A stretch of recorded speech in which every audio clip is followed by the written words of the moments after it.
professional football.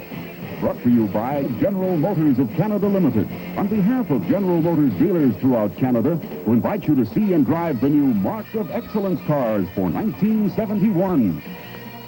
And by the Canadian Broadcasting Corporation and its affiliated stations from coast to coast, bringing you the best in sports action.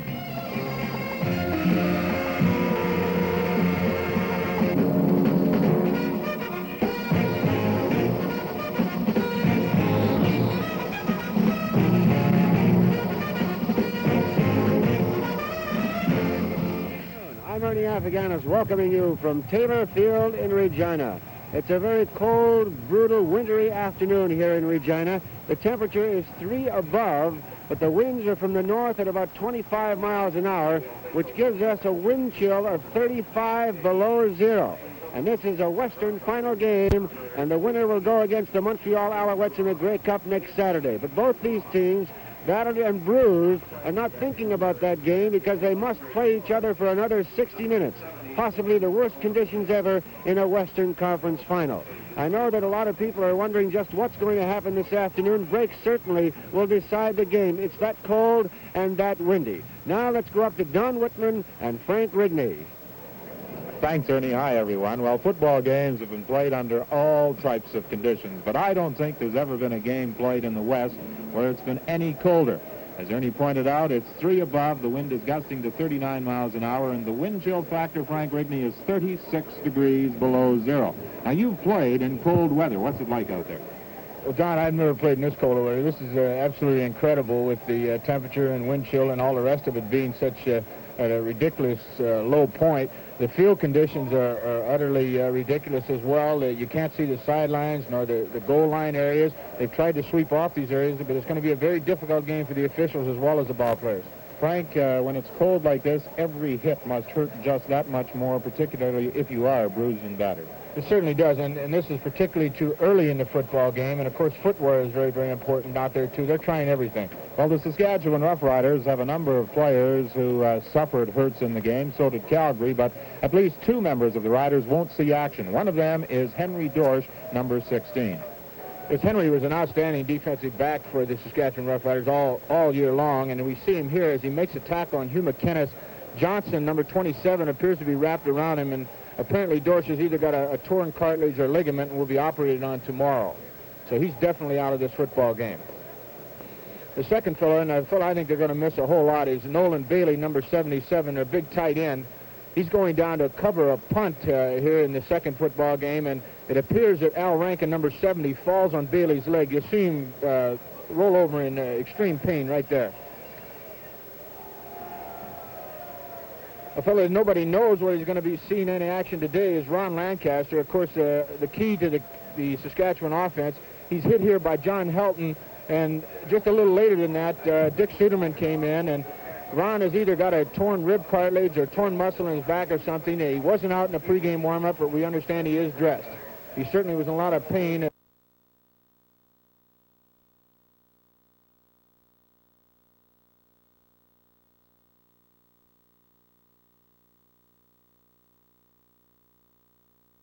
Fellows going to have to replace him today, at least for part of the time, and we anticipate him starting as Lane, number 14, the quarterback.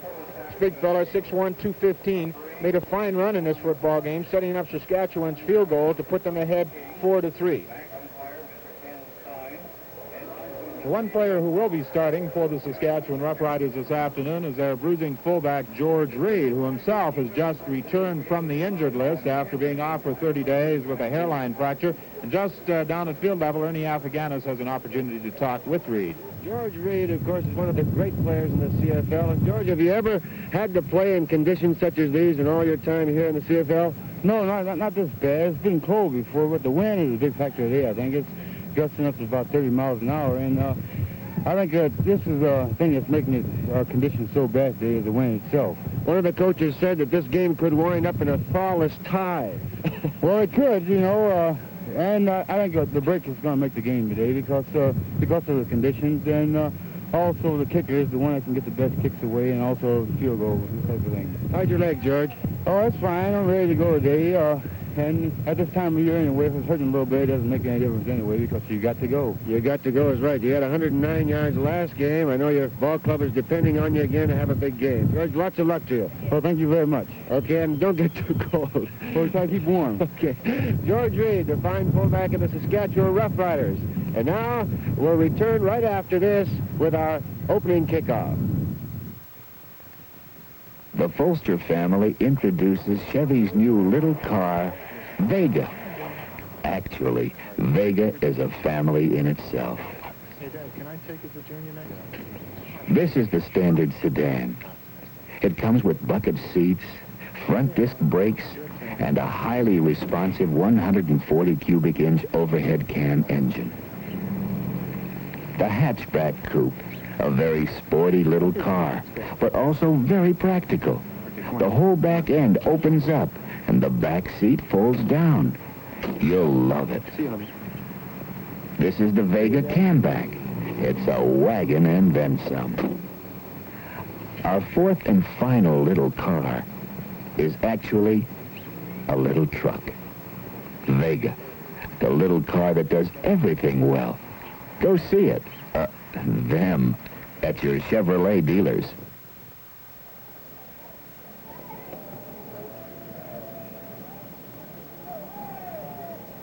Thank you. Don Whitman here at Taylor Field in Regina, and the referee this afternoon is Don Barker. He's working with line umpire Don King. The back umpire is Ken Stein. The head linesman is Abe Kovnatz. And the field judge this afternoon, Hal Ferguson. Those are the officials for this afternoon's ball game, and a very quick kickoff, and the Silas McKinney taking it, a 62-yard boot, a 7-yard return. Herb Shum making the tackle downfield, and they got this game underway in a hurry.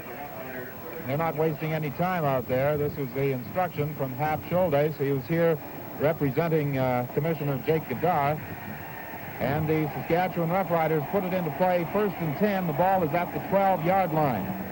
And the quarterback is Gary Lane, number 14. Silas McKinney on the first play from scrimmage, tackled by Dick Suderman. A pretty good run. A gain of 9 yards.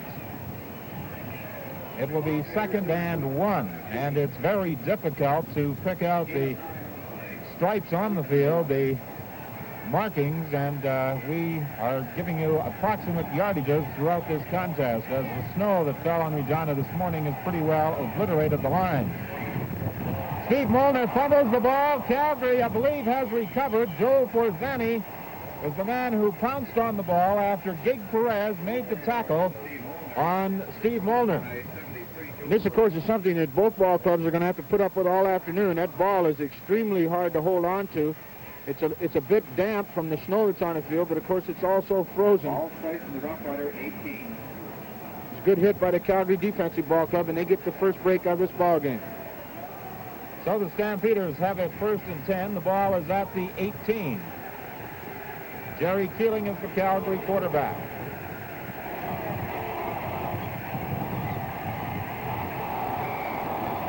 McKinnis on the straight-ahead play is brought down at the 15.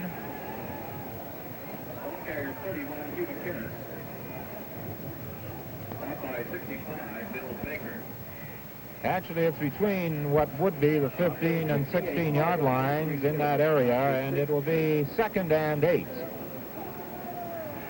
Just underway with 13 minutes and 24 seconds remaining in the first quarter. This is the deciding game between Calgary and Saskatchewan.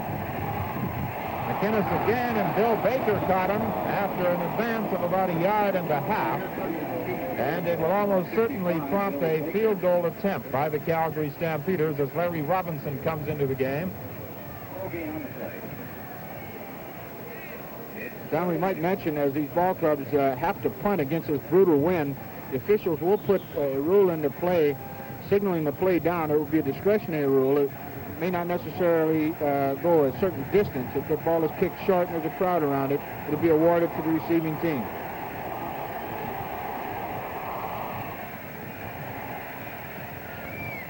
And the ball goes to the dead ball line for a single point as it's wide. There's a timeout in the field with 13 minutes to play in the first quarter. The score is Calgary 1 and Saskatchewan nothing.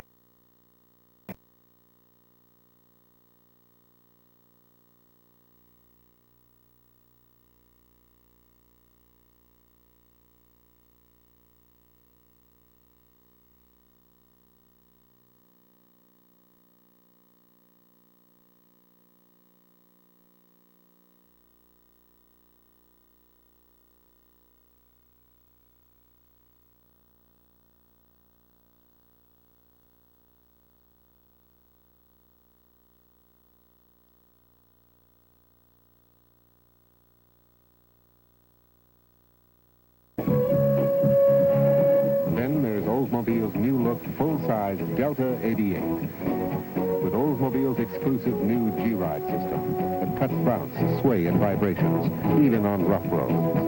And you get efficient rocket V8 performance on no lead, low lead, or regular fuels. That's a step ahead. Youthful Cutlass, the easy way to step ahead. All old with mid-size car economy. How's that for a step ahead? Look into the 1970s.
to rush the passer. I would think the advantage would be with the offense.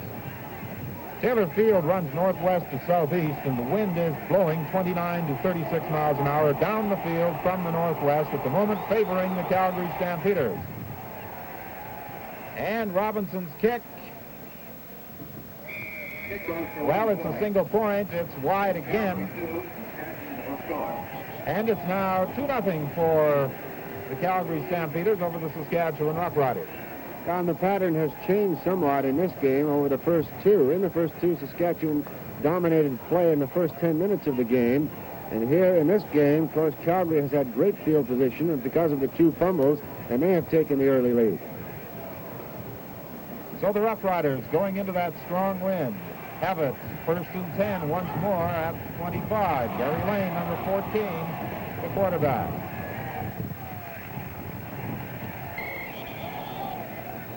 John Helton making the tackle on the straight-ahead play by George Reed. It's interesting to note some of the footwear that the players are using. It's, well, various types. Some are using that Puma shoe with a ripple sole, others the boot with a sponge sole. I guess to each his own. Prior to the game, almost every player was out testing a variety of footwear.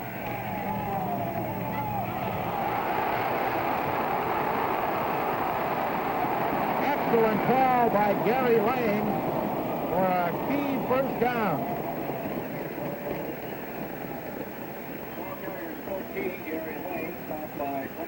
Of course, Eagle Keys, talking about Gary Lane, said that he thought he was probably the finest running quarterback he's seen in quite some time. Steve Molder, number 19, lays a good block for him to spring him loose, and it's a total of 14-yard gain. So for the Roughriders, at their own 43, it's 1st and 10.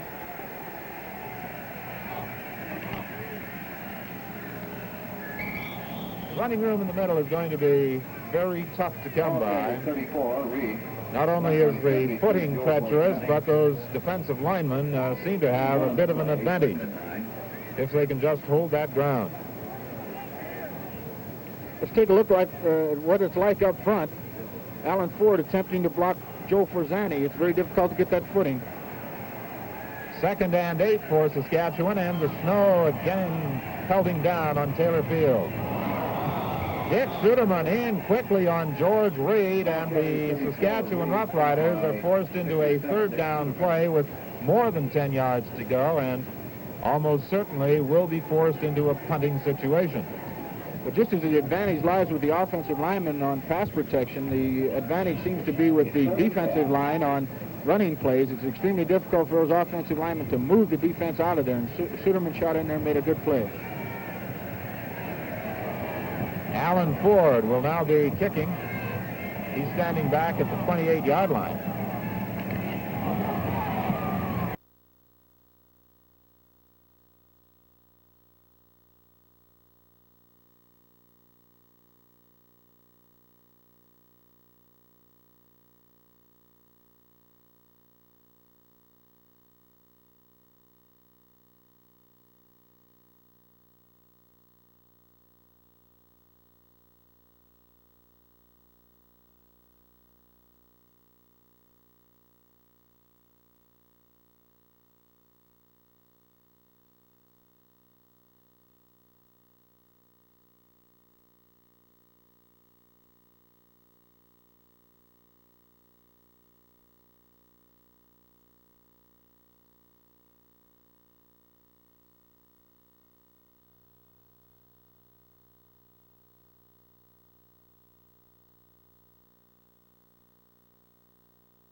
Makes a couple of good moves. The footing appears to have been with him. He gets away from Shaw, and Ralph Galloway has no chance of catching him. It's a 44-yard return for the first touchdown of this ball game.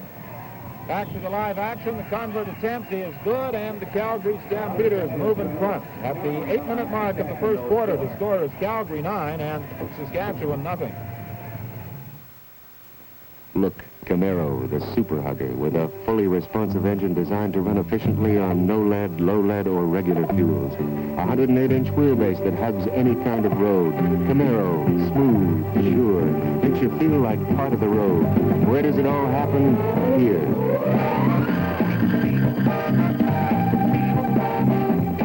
1971. You've changed, we've changed. Camaro, a GM Mark of Excellence car.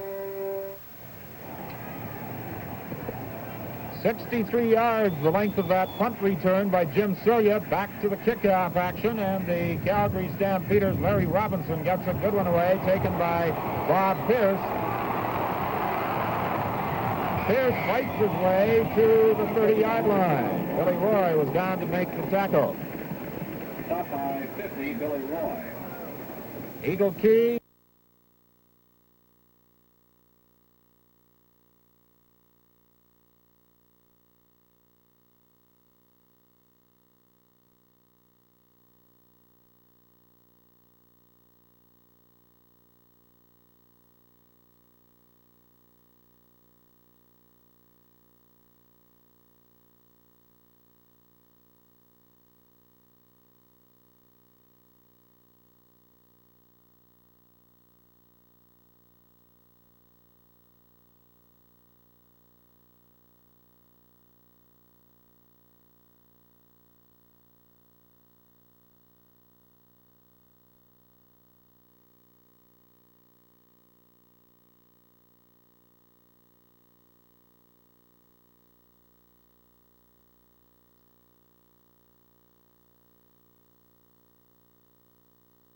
Harris was in to make the tackle.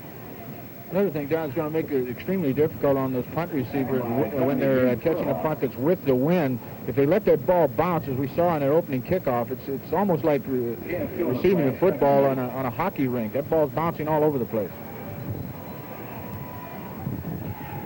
2nd and 7 for Saskatchewan. George Reed may have the first down with Joe Forzani making the tackle. There's the signal from referee Don Barker. It's a 9-0 ball game, 6:51 remaining in the first quarter. The Calgary Stampeders lead the Saskatchewan Roughriders.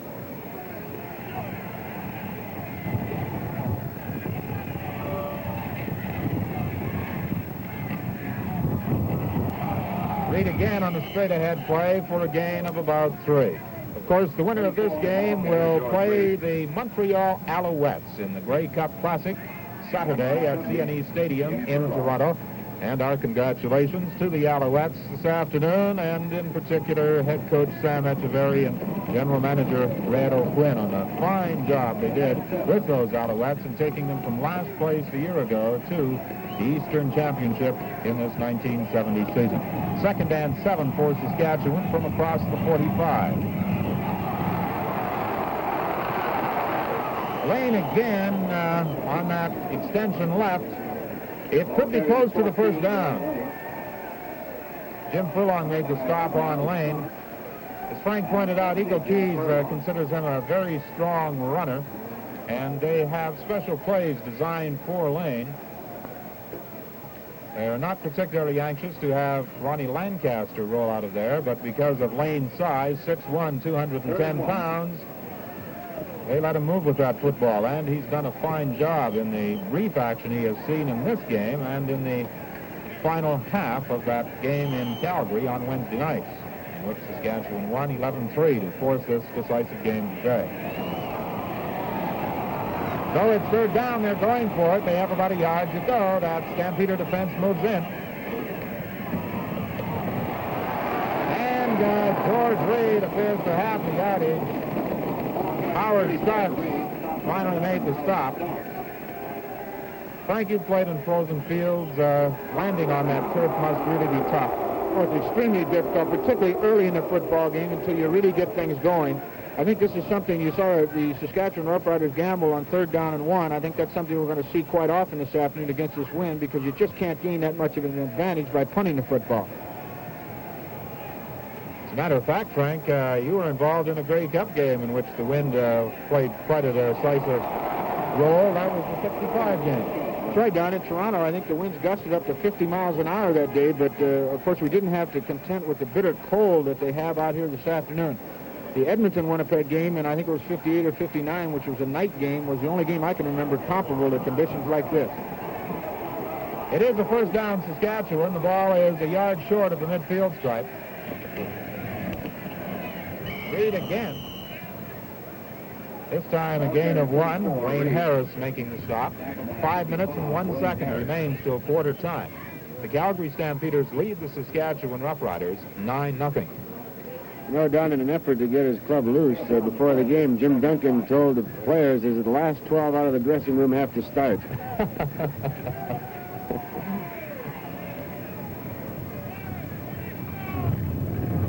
Second down, Saskatchewan from just across the midfield stripe. Reed trying to pick up some blocking, but Craig Coinzan was having none of it, and he broke through to bring him down. The snow has abated now, and just the wind continues to blow, and the temperature remains at 3 degrees above zero.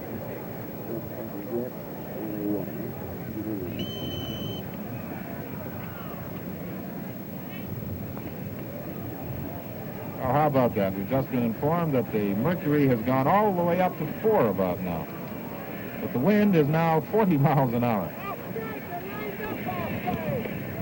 And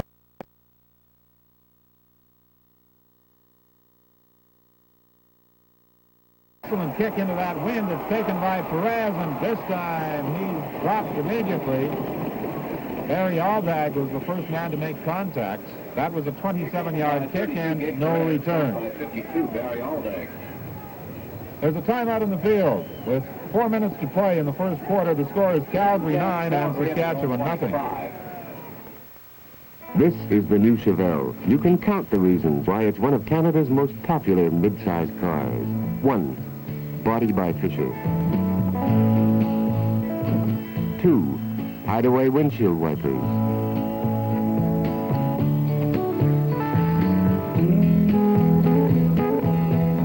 3, a new grille. 4, new, brighter power beam single unit headlights. 5, side guard door beams. 6, inner fenders to protect the outer fenders. 7, smooth riding full coil suspension.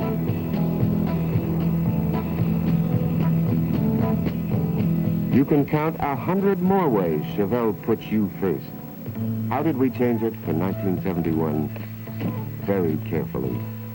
See the new Chevelle at your Chevrolet dealers now.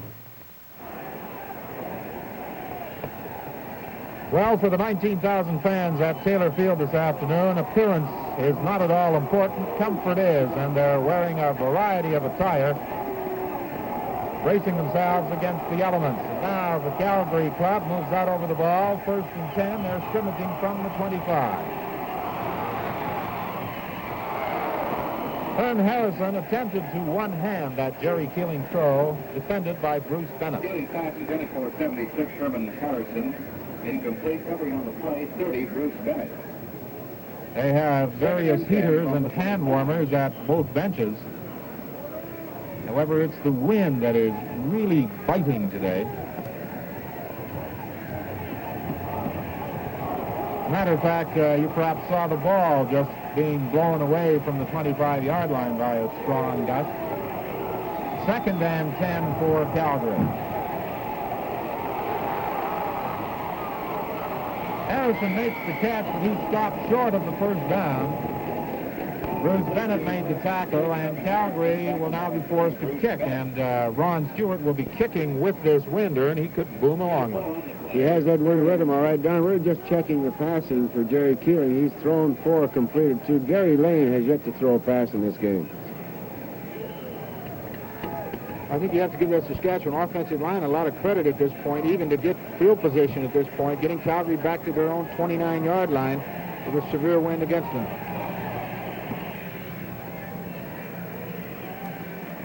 Stewart's kick is taken by Walter. And he's brought down at the 43. Taken by 25, Jim Walter. A 42-yard kick, a 5-yard return.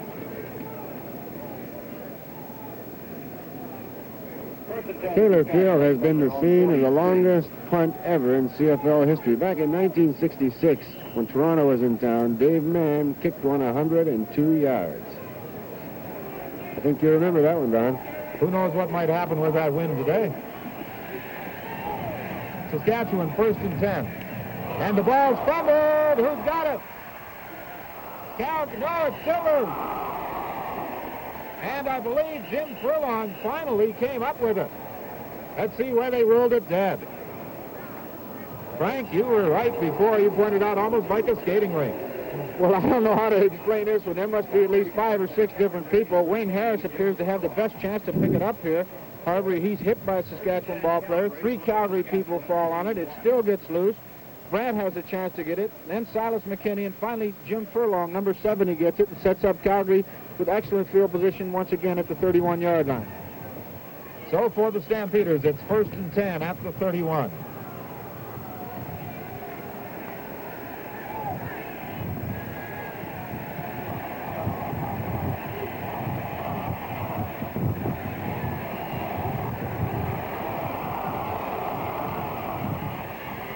Incomplete. Over the outstretched hands of Dave Cranmer. Frank, I think a lot of people feel that a team with the wind has an advantage passing, but this isn't quite so. Well, Dave Cranmer, of course, and all the receivers are going to have a terrible time trying to make any sort of cut. The defensive backs are just trying to keep the people straight in front of them so they can't take advantage of the fact that they can't make a cut. Jerry Keating throwing that ball, he wasn't quite set, he slipped, and it took off on him, and that's going to happen when you're throwing the ball with the wind. 2nd and 10, and again the snow is coming down. There's the long toss. Incomplete. Intended in the end zone for Jerry Shaw. Alan Ford playing both ways today for sending. 3rd and 10. And, of course, the Saskatchewan Roughriders, every time the Calgary's had second and long yardage, an obvious passing situation, have blitzed everybody. They brought 7 people once again on that play. And, of course, they're trying to keep Calgary from being able to throw deep on the straight-ahead fly patterns where the man has the advantage of running straight ahead on that icy field.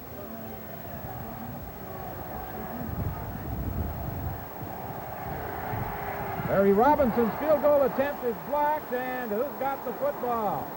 Wayne Shaw appears to have it in the middle of that pileup. It looks more like a rugger scrum than anything else. I believe Bill Baker blocked it. We'll get another opportunity to see it. Let's take a look once again and see if we can pick out who does block this. Saskatchewan has several people through there. Shaw finally does make the recovery after Robinson has a chance. But a big break for Saskatchewan, as I'm sure that Larry would have put that ball at least into the end zone. So the score holds at 9-0 Calgary. Saskatchewan, 1 minute and 29 seconds remaining in the first quarter. Have it 1st and 10 at their own 41. And that defensive play, who else but Wayne Harris? No gain on the play. 2nd and 10 from the 41. So it will be 2nd and 10 from the 41.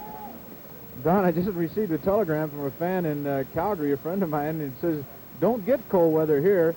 Great, glad I stayed. Have lots of gasoline. Good luck."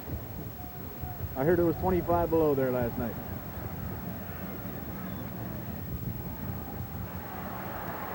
Lane trying to go outside again, and as he was turned in, Craig Coinzan and Wayne Harris converged upon him, holding the gain to about 2 yards. It will be 3rd and 8 with 44 seconds remaining till quarter time. 9-0. Calgary leads Saskatchewan. When they turn around, the advantage will definitely go to the Riders as they'll have the wind at their backs. Near blizzard conditions existing here in Saskatchewan this afternoon.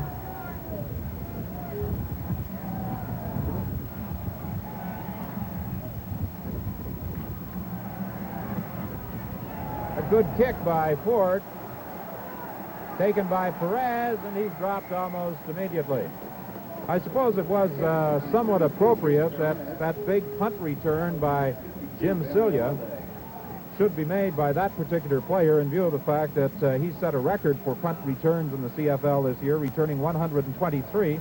However, his longest previously was 22 yards. That one for 63 yards and the touchdown. And watch for a quick kick here with the win with the Calgary Stampeders. Well over the head of Dave Cranmer, and we have 14 seconds remaining till quarter time. Well, they're not even going to bother with trying to fake it. Ron Stewart, number 12, the Calgary Stampeder punter, has just come into the ball game. It looks like they're just going to line up in punt formation. This is 2nd and 10 for Calgary. Stewart stands on the 26. If they let it bounce, they could be in trouble. Walter had to chase it back to the 15. Still on his feet all the way to the 32. Tackled by Basil Bart as the gun sounds. At the end of the first quarter, the score is Calgary 9 and Saskatchewan nothing. We'll return to CFL action after this message. In today's changing world, we Canadian women want things just right, like not too thick, not too thin, not too short, not too tall, not too big, not too small. Like Nova, the not too big, not too small Chevrolet. Small enough for any lady, big enough for 6. With luggage. And Nova's just right for any lady's budget, or any man's. Nova, see your Chevrolet dealer. This is the Vega Standard Sedan, our most inexpensive model. And although it's inexpensive, there's definitely nothing cheap about it. Because even our standard sedan comes with an overhead cam aluminum engine, front disc brakes, front bucket seats, and a floor-mounted gear shift. All standard. Vega. It's a lot of car for such a little car. We've got one filled. So with the change in ends, the Saskatchewan Roughriders will have the advantage of that very strong 40-mile-per-hour wind blowing from northwest to southeast, same direction as Taylor Field runs.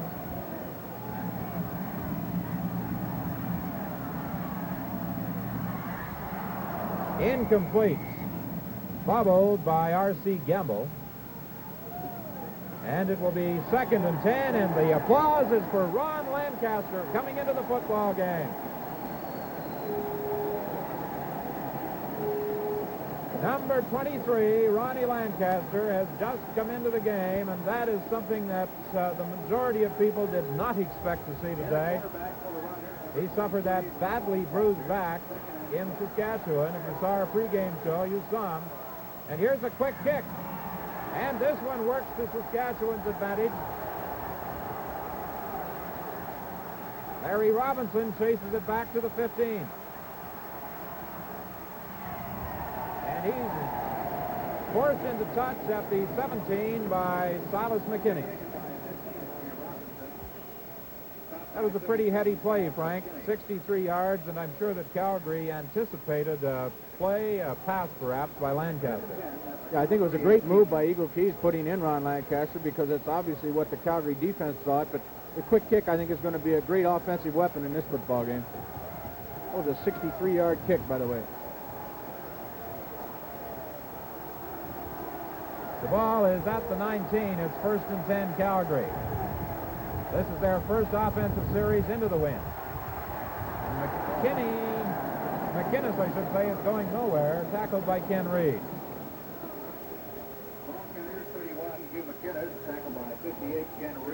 We've mentioned the different type of footwear that the teams are wearing. You can see Saskatchewan with those broom ball boots. Some of them are wearing running shoes. Some of them are wearing regular cleats, but the majority of Saskatchewan players are wearing the broom ball boots.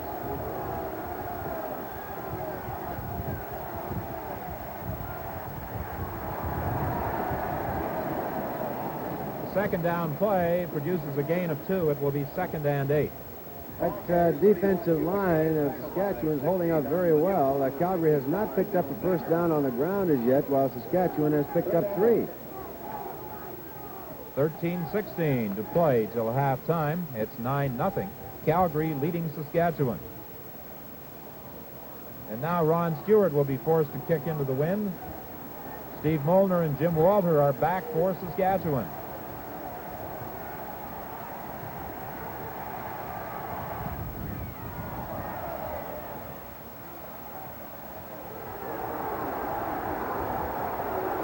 Walter is dropped almost immediately by Brian Marcel. Of course, the boos that you hear are the Saskatchewan Roughriders fans, and they're very enthusiastic out here supporting their ball club. They thought it was a no-yards penalty on Calgary.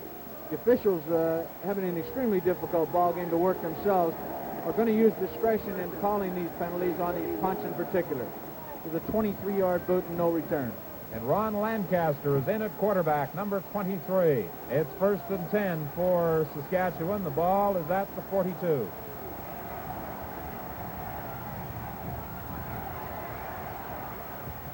There's the long throw to Al Rankin. He can't quite hang on. Good defensive play by Howard Starks. And Lancaster apparently got another pretty good blow just as he unloaded. Big John Helton, number 77, came in there, and I think the officials are going to call it hitting after the whistle, roughing the passer. Calgary Stampeders, of course, would like to see Ron out of there, but I'm sure that John just couldn't hold up on that icy field. Ron appears to be staying in there, however. You have to admire Lancaster's courage because he was in great pain after that game in Calgary, and many people who saw him hardly able to bend over didn't at all think he would be in this game today. George Reed straight ahead. It's a gain of perhaps 4 or 5. Wayne Harris making the tackle. George Reed tackled by 55, Wayne Harris. He has 4 on the play, 2nd and 6. It will be 2nd and 6. And let's see, that ball is at the, make it about the 21. It's directly in front of the goalpost.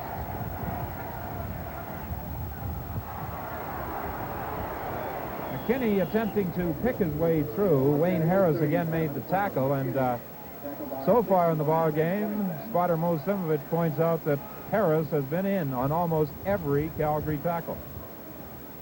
Don, there, of course, been a lot of great comments about this weather this morning. John Robertson, a fellow that used to write for the Regina Leader Post here in Regina, came up with a great one, quoting little Hamlet, I believe. He said, "I shot an arrow in the air, and it stuck." Of course, John Robertson always comes up with some great comments and quotes. So does Jim Coleman. And Ernie, you're going to have the pleasure of talking to both those gentlemen at halftime. That should be a lot of fun if they're not frozen stiff by that time. Jim Proudfoot, another Eastern writer from Toronto, came out with a crack. I asked him when he was going home, and he said, "Whenever they release me from hospital." Jack Abensan will try for 3 points. The kick is partially blocked.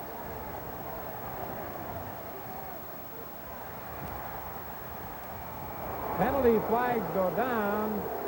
Gig Perez got back there to fall on the football. Joe Forzani was the man who got a hand on that field goal attempt. Now we have Ted Ernest conferring with the officials, talking with line umpire Don King and back umpire Ken Stein.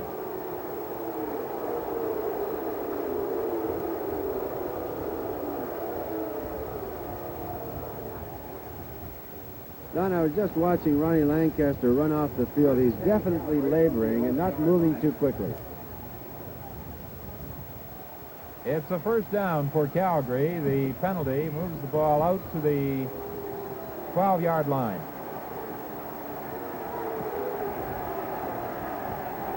Larry Lawrence in at quarterback for Calgary. And the ball is loose. It's in the end zone. Who's got it? It appears that Granny Liggins recovered that football, and if so, it'll be a safety touch for the Saskatchewan Roughriders.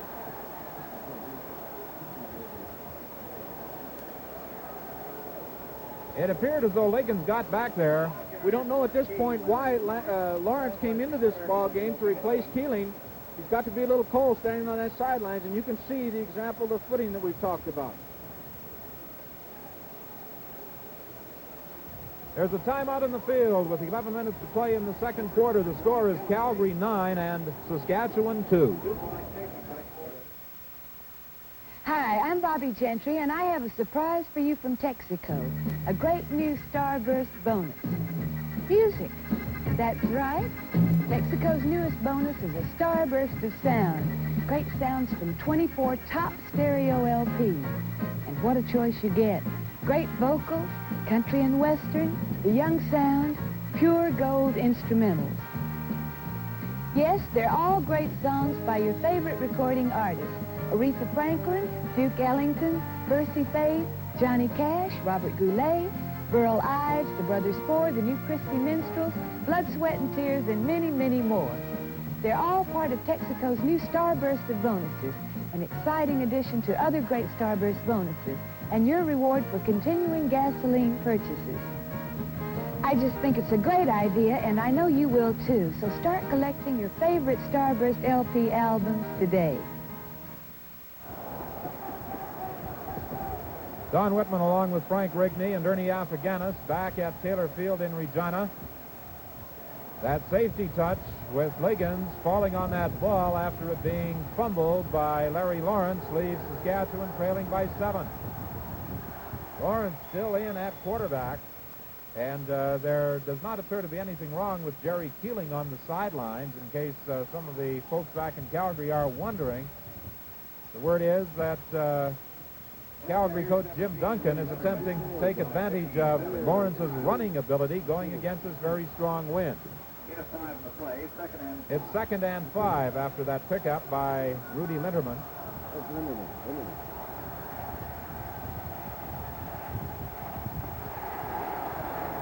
Ken Reed got through. Dave Cranmer dropped for a loss.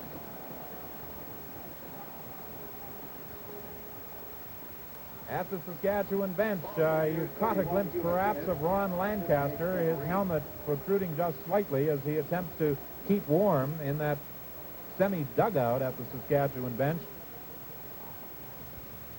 It appears that Eagle is talking to Lane, and I believe Lane's going to be the quarterback on this series.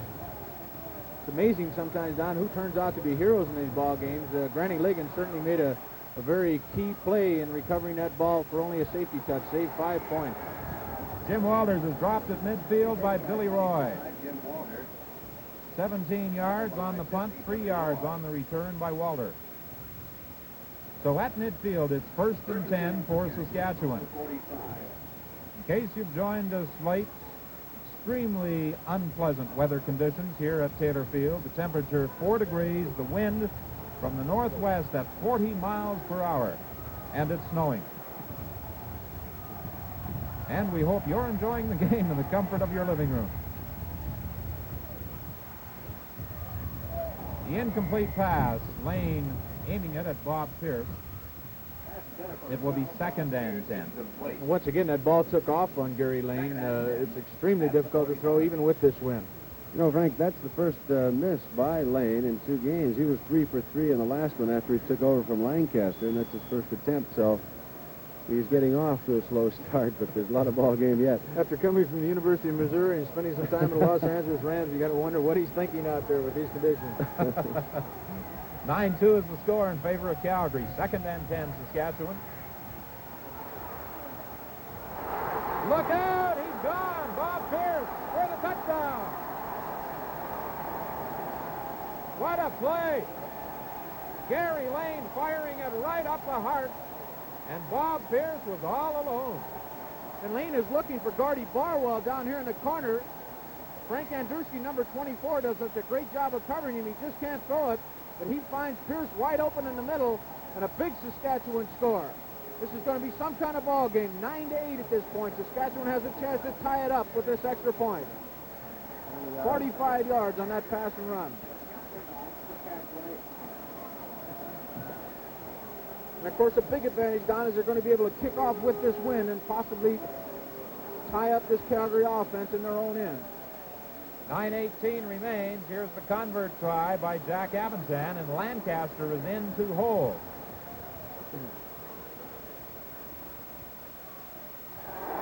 It's good. And we have a tie ball game to the delight of 19,000 people who are jammed into Taylor Field. And when they asked them on the public address system to cuddle up a little closer to their neighbor, I don't think it was to jam more people in. It was to keep warm. We talked to Jim Duncan before the game. We said that someone needed a big lead, and he says, well, I know that Saskatchewan Ball Club. He says, I'd like to have that 45-point lead with about 10 seconds to go, and he says, then I wouldn't be quite too sure. Saskatchewan still with the wind. Howard Starks and Johnson go back. Jack Abanchan will kick off. He has a powerful leg, and don't be surprised if this ball with that 40-mile-an-hour wind at his back flies into the end zone. In anticipation, the kickoff return men are back behind the goalpost. It's a wobbly kick and a short one. Hugh McInnes is dropped at the 37. A 50-yard kick and a 20-yard return.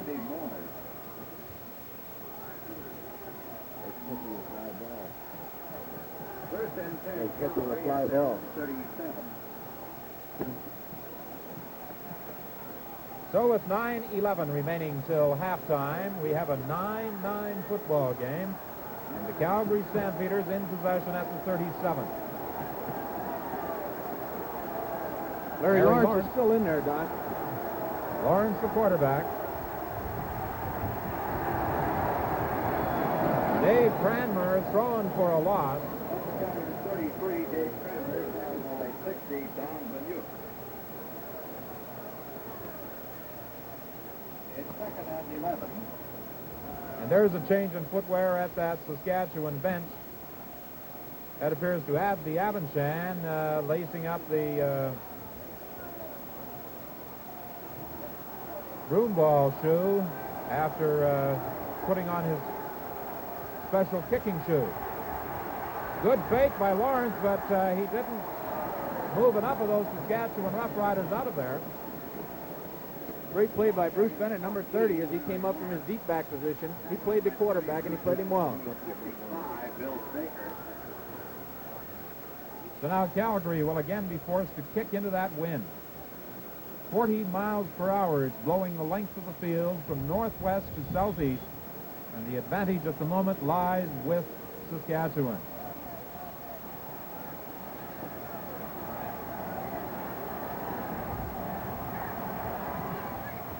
And there's a kick that's hanging up, and they will whistle that one dead perhaps almost immediately. At the 8-minute mark of the second quarter, the score is Calgary 9 and Saskatchewan 9. John. Enjoy yourself, it's fun the 50 way. Enjoy yourself, it's day for 50 days. The Fat 5-0 will never let you down. Enjoy yourself, take 5 for 50 ale. This is Lane. There's the pitch to Silas McKinney. And that's another first down for Saskatchewan. Dick Suderman made the tackle. Ernie on that last punt and on many of the punts, for the benefit of the viewers who may be wondering about a no-yards call, Hap Schuldeis, the commissioner of officials, has explained the rule to us. Perhaps you can pass it on. He just pointed out in the rule book, it said, should a kicked ball travel only a short distance across the line of scrimmage so that players of the kicking team have no opportunity of giving yards to the receiver, the referee may blow the whistle immediately that the ball touches the ground. George Reed for a gain of about 5. Terry Wilson made the tackle. 6:53 till halftime. 9-9 is the score. 67 is Brock, 12 is Pierce, 31 is Gamble, and just coming into the picture is 21 Alan Ford, replacing Al Rankin at that tight end spot. They are alternating at the position vacated by Nolan Bailey with that injury in Calgary Wednesday night.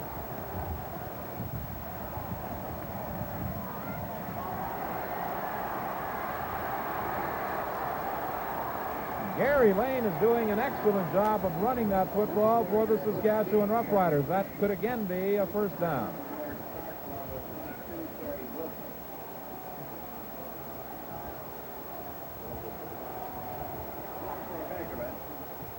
This is close to the 15-yard line, and it results in a call for a measurement.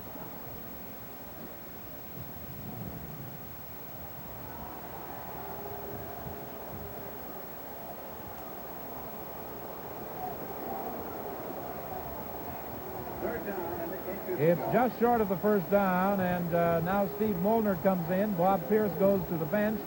George Reed takes a closer look. And Saskatchewan undoubtedly has received a play from Eagle Keys at the bench.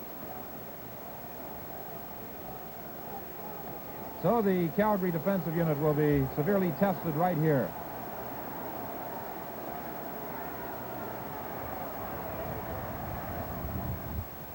Lane keeps. He should have the first down. That's the signal from referee Don Barker.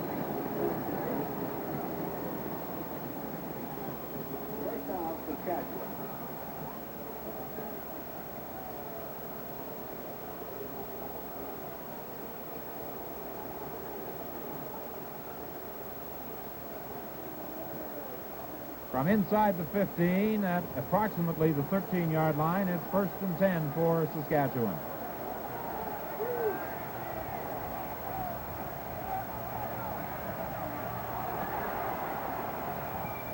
George Reed picks up 2. Tackled by Craig Coinsband. 5:06 till halftime. 9-9 is the score. Again, Molnar comes into the ball game, and Pierce will go to the bench. Gain of 2 on the play. 2nd and 8.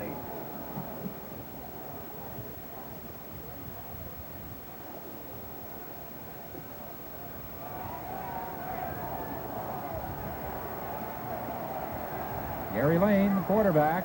2nd and 8, Saskatchewan. The ball is loose. Who's got it? Larry Robinson picks it up for Calgary. Larry Robinson, the hero of game number 1, scoops that one up for a big Calgary recovery. Watch number 67, Dick Suderman, as he comes in there and forces Gary Lane deep. Lane tries to pitch out to his back, McKinney, I should say, but there's the forced Saskatchewan fumble, and Larry Robinson's the man on the spot. 4:28 now remains till halftime. It's a tie ball game. Calgary 9 and Saskatchewan 9. It's 1st and 10 for the Stampeders at the 15. Jerry Keeling is back in at quarterback.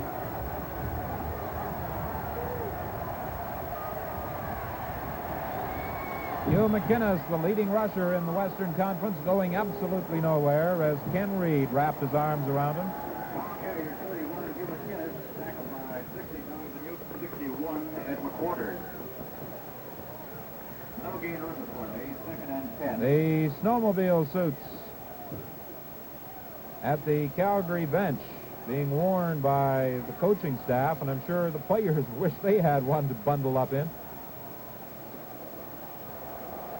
Calgary hasn't been able to convert a 2nd down play this half, Don, so far. They've had 11 attempts at it. 2nd and 10, and Don Banuk was right there holding his ground against Rudy Linderman. Rudy Linderman tackled by 60. Don Banuk. Gain of 2 on the play. 3rd and 8. Linderman, number 17.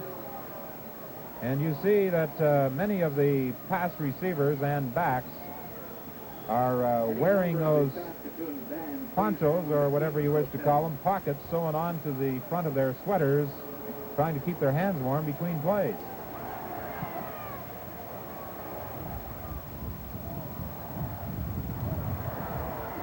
Steve Molnar fields the football at the 54-yard line, tackled almost immediately. That was a 28-yard kick,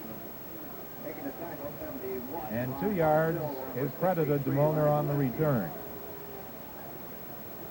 Two people have done a great job so far. The offensive centers for both ball clubs. They're getting that ball back to that punter, and it's an extremely difficult task today.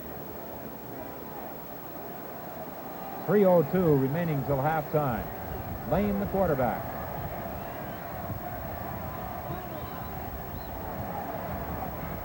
He's caught. Fred James got through to spill Gary Lane. There's a timeout on the field with 3 minutes to play in the second quarter. The score is Calgary 9 and Saskatchewan 9.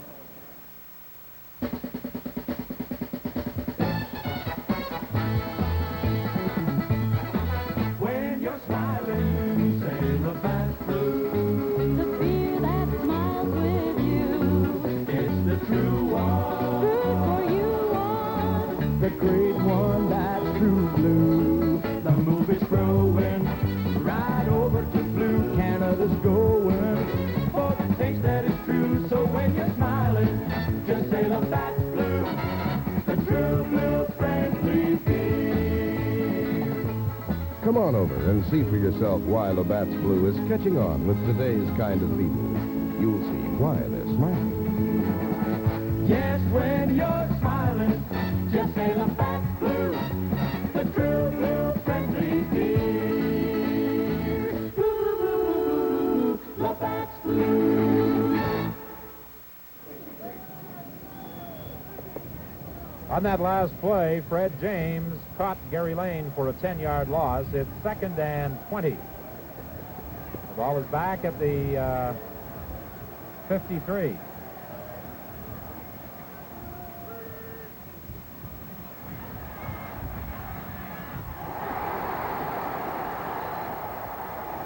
Al Rankin brought down by Wayne Harris down at the 40-yard line. It's short of the first down by about 7 yards.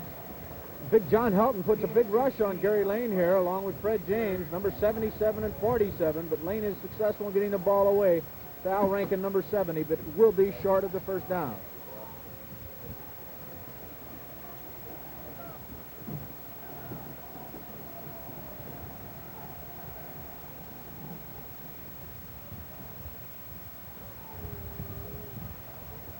It's 3rd down and about 7, and it appears as though Jack Abensham will try. Lancaster has gone in to hold. The kick will come from the 47-yard line.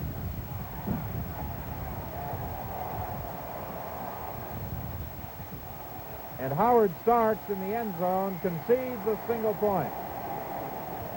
And so the Saskatchewan Roughriders have overcome that 9-point deficit. They now lead for the first time in the game, 10-9.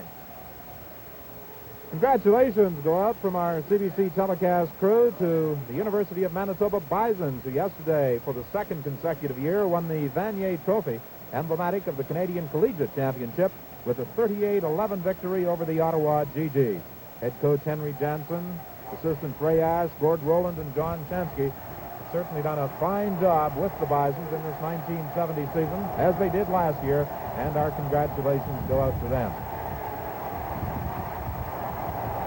Rudy Linderman was hit by Chuck Kyle. Jerry Keeling back at quarterback for the Stampeders.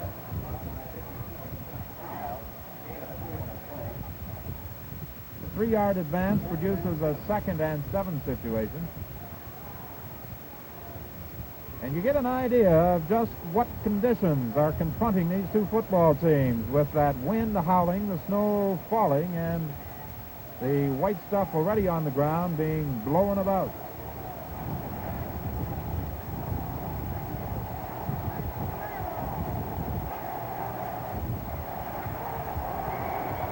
Don Vanook caught Rudy Linderman. He may have gained 1 yard, but the Stampeders, with 1:25 remaining till halftime, will again be forced to kick the football.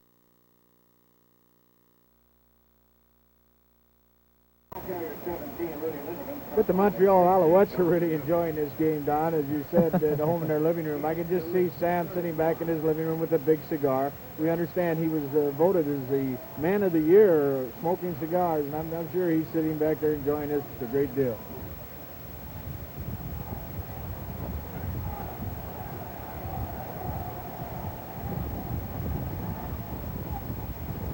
Stewart's kick, a pretty good one, hangs up there, and then Jim Walter picks it up. And he's brought down at the 45 of Calgary. case you missed some of the action in the opening quarter, the big play there was the 63-yard punt return by Jim Cilia of the Stampeders.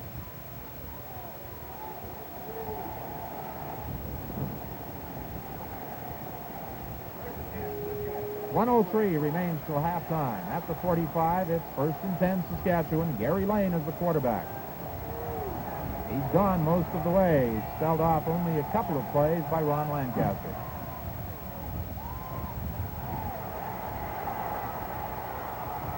Lane got no opportunity to unload that ball as the deep backs were doing an excellent job of defending, and John Helton got through to drop Lane for a loss of 2.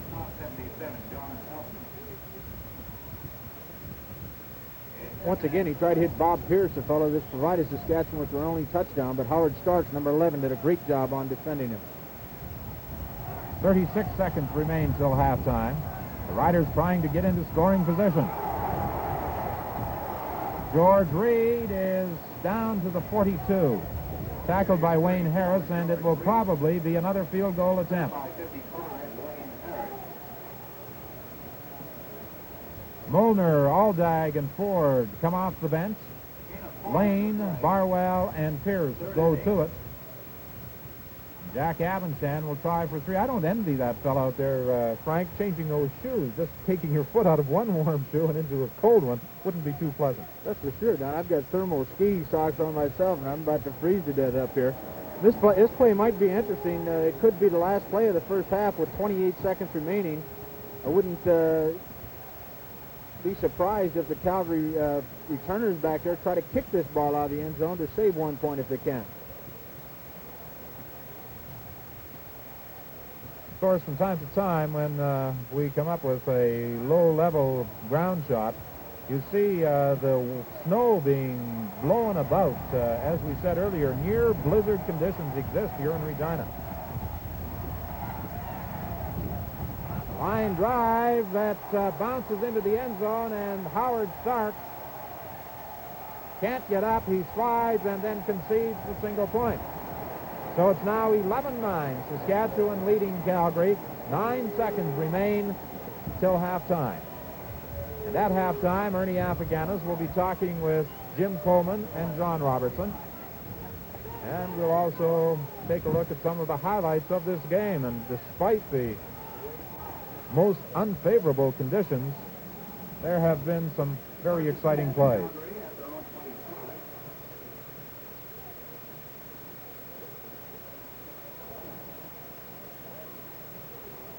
Jerry Keeling, the quarterback for the Stamps. He just gives it straight ahead to McInnes. And that's the end of the first half. The score is Calgary 9 and Saskatchewan 11. And we'll bring you our halftime show after this message. What kind of a foot do you have? A swinging foot? Cautious foot? Aggressive foot? Sure foot? Heavy foot? Your foot controls not just speed, but mileage and engine life. So which gasoline is best suited for your car and your foot? And who's going to tell it to you straight? Well, we are at Texaco. We've powered our gasolines to give you the most your car can deliver. Nobody can promise miracle mileage or everlasting engine life, but we promise you this. Nobody, but nobody makes a better gasoline than we do. Trust Texaco. If we can keep your car running its best at a sensible cost, we're doing our job. Because at Texaco, we'd like you to come back.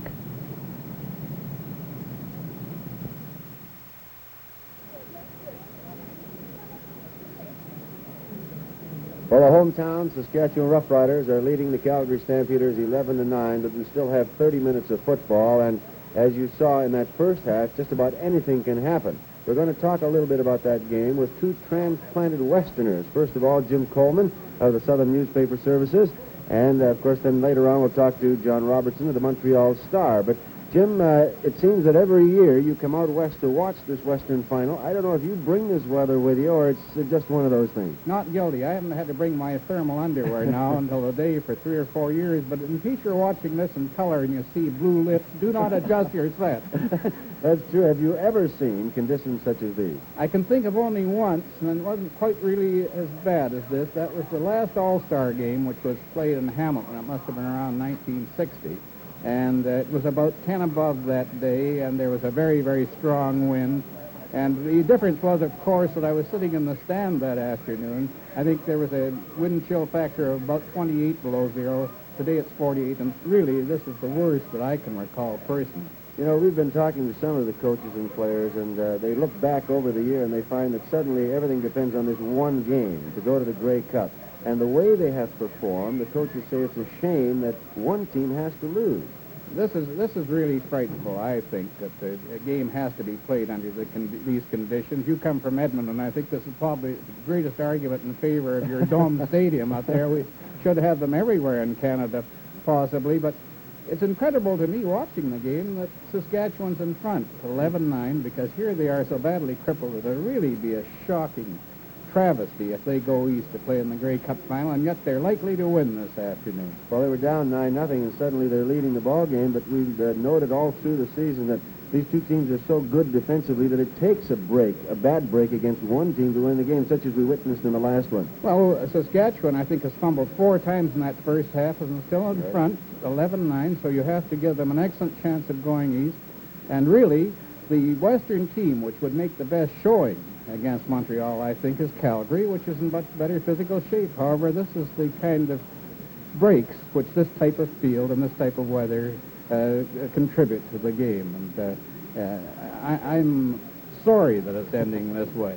Well, Jim, we'll get back to you in just a second. John Robertson, now with the Montreal Star, spent quite a bit of time here in Regina. You know what goes on here, John. Obviously not enough. I know this thing. My teeth are still chattering from that first half.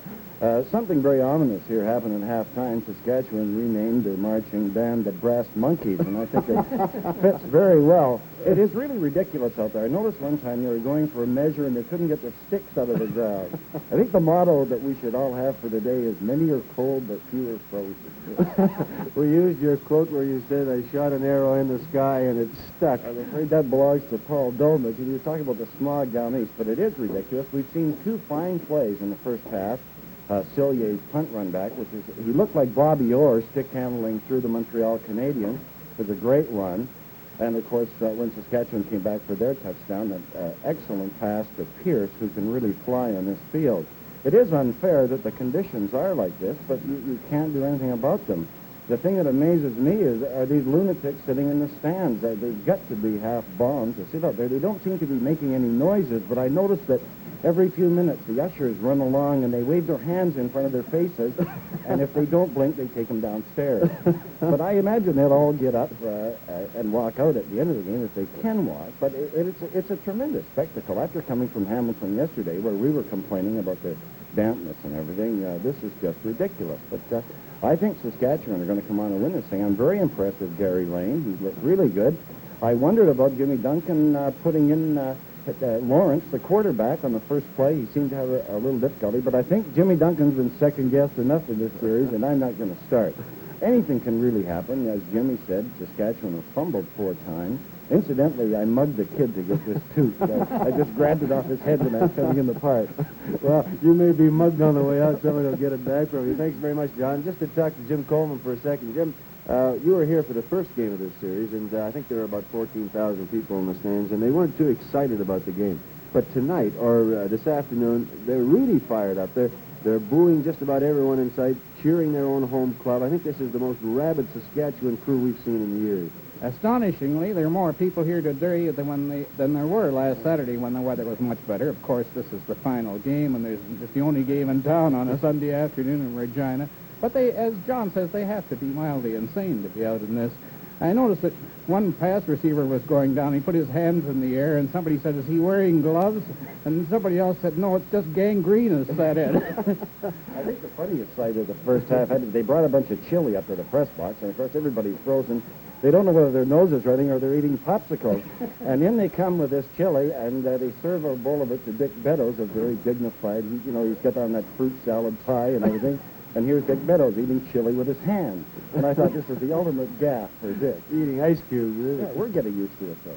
Jim, looking back on that East for a moment now, that Montreal club is a great defensive team. So either one of these teams going into the Grey Cup, we could find something like a 4-4 game back there, couldn't we, in the Grey Cup? Well, that's true. The only thing that disturbs me, being a Western fan at heart, as you've known for many years, is I don't think, if Calgary sneaks this out, and as I say, Calgary is the stronger team physically of these two in the better shape, I really don't think that Calgary has enough offense yet.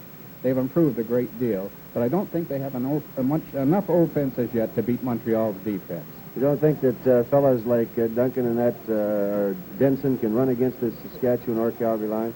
Oh, as I say, I don't think that. I think that Montreal has, and what I'm implying is Montreal has much more offense than I believe Calgary has. On the other hand, if Saskatchewan gets in with the kind of football they play, they're crazy. Anything can happen down there. Thank you very much, Jim Coleman and Johnny Robertson. And the score here, of course, is Saskatchewan 11 and Calgary 9. And we'll continue with our halftime show right after this message. A portion of this Canadian professional football telecast was brought to you by Texaco Canada as part of their continuing coverage of the Canadian scene.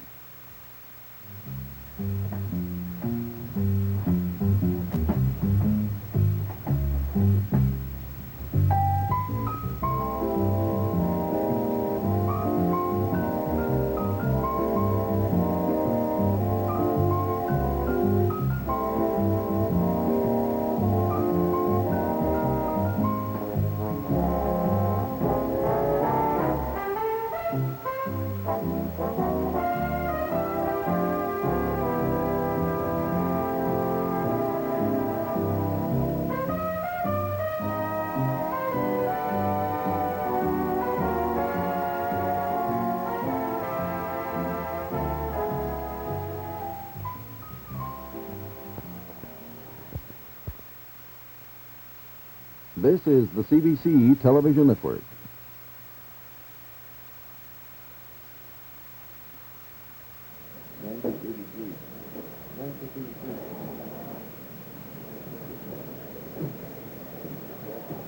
Well, most of the fans here at Taylor Field have headed for the exits during this halftime break, and understandably so. And they're out there to attempt to warm up, and I'm sure the coffee concession is doing a booming business this afternoon. In the first half, in the first quarter, Calgary got a single when Robinson's wide field goal attempt was conceded for 1 point. Then another wide field goal try resulted in a second point for Calgary. Then Jim Cilia's 63-yard punt return resulted in a touchdown for a 9-0 lead, which Robinson converted.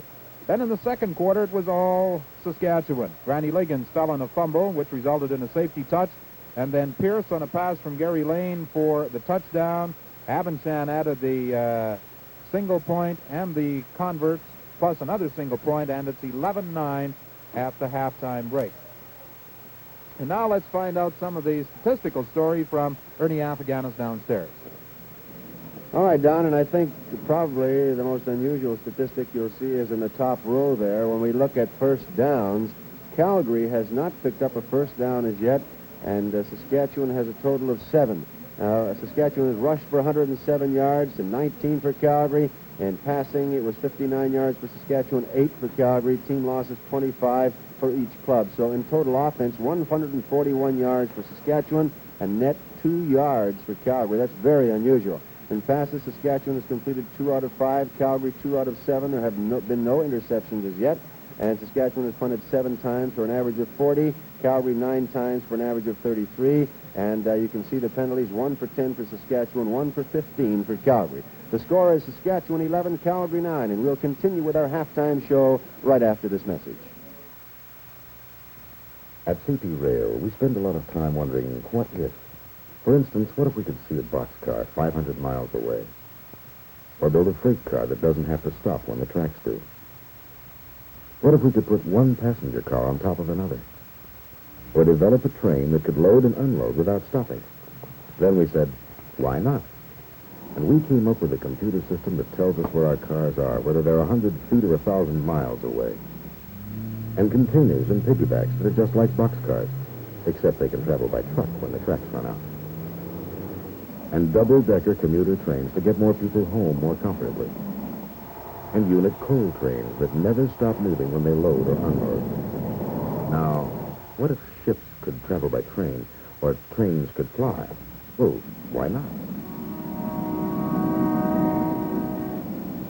CP Rail, another way Canadian Pacific serves you.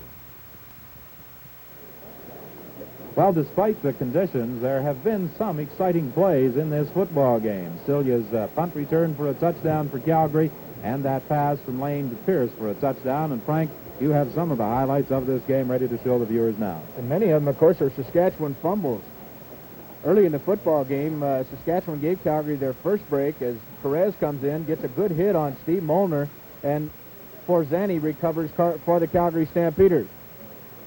Once again, at approximately the Saskatchewan 25-yard line, this time George Reed comes up.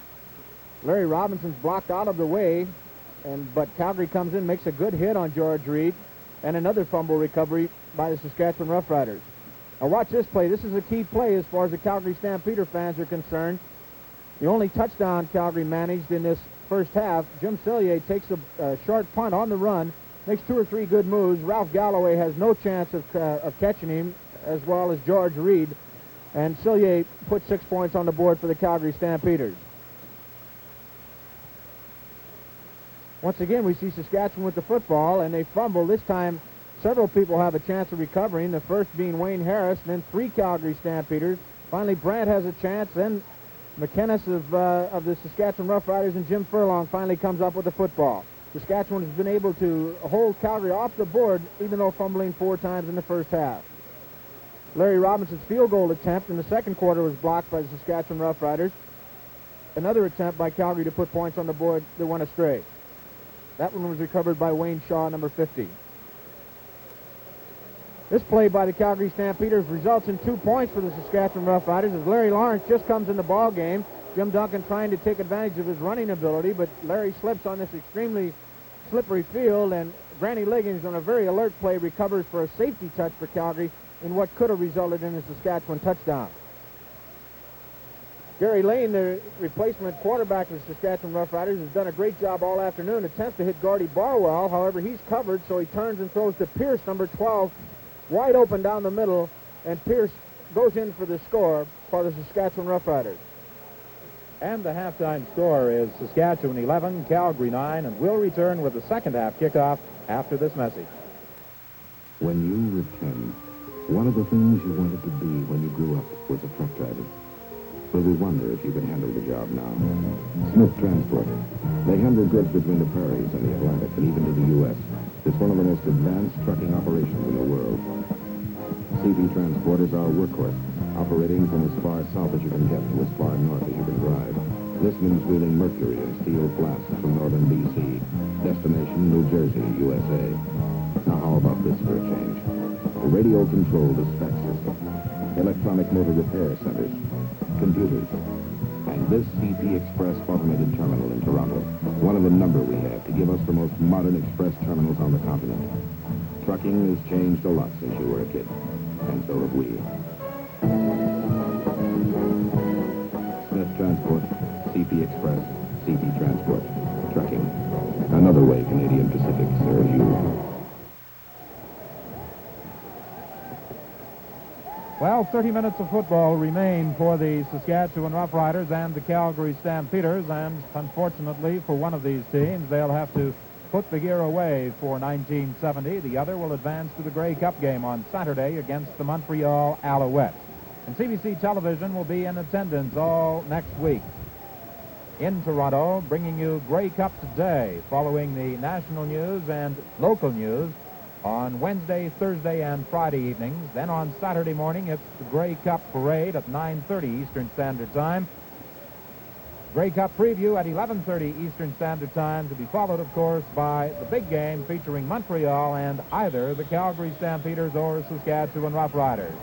Calgary with the win, kicking off to start this second half, and the ball rolling into the end zone, and It rolls to the fence back there and through, so it will result in another kickoff by the Calgary Stampeders.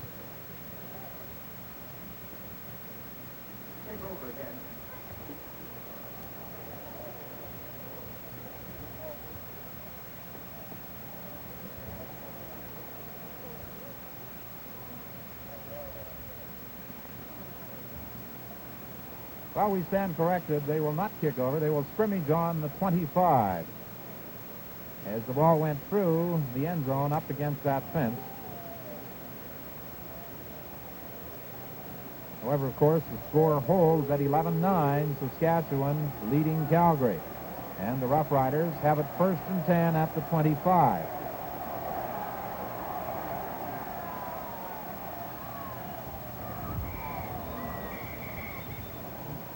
Wayne Harris came in to make the tackle on George Reed, number 34. It was a gain of 1. It will be 2nd and 9.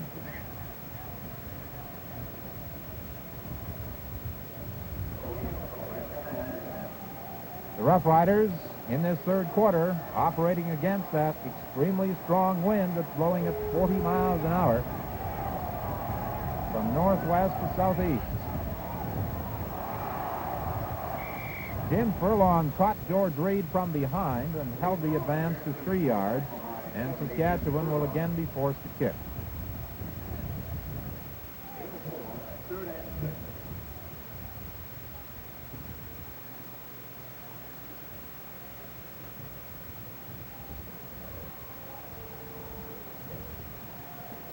Well, we've just been informed that mercury has managed to sneak up 1 more degree. How about that? It's now 5 above. The wind is blowing 33 to 44 miles an hour. And that was an excellent kick by Alan Ford into that wind. Jim Cilia, the man who ran it back 63 yards for a touchdown in the 1st quarter, brings it back to the 47-yard line as he was driven into touch by Cliff Shaw. A 21-yard kick and an 8-yard return by Jim Cilia. And for the Calgary Stampeders, it's 1st and 10 from the 47 of Saskatchewan. They've made numerous changes with quarterbacks on both sides, and we note that Jerry Keeling is in. He has alternated with Larry Lawrence for Calgary. Pass complete to McInnes, but the gain is only about 1, maybe 2. Ken Reed made the tackle on McInnes.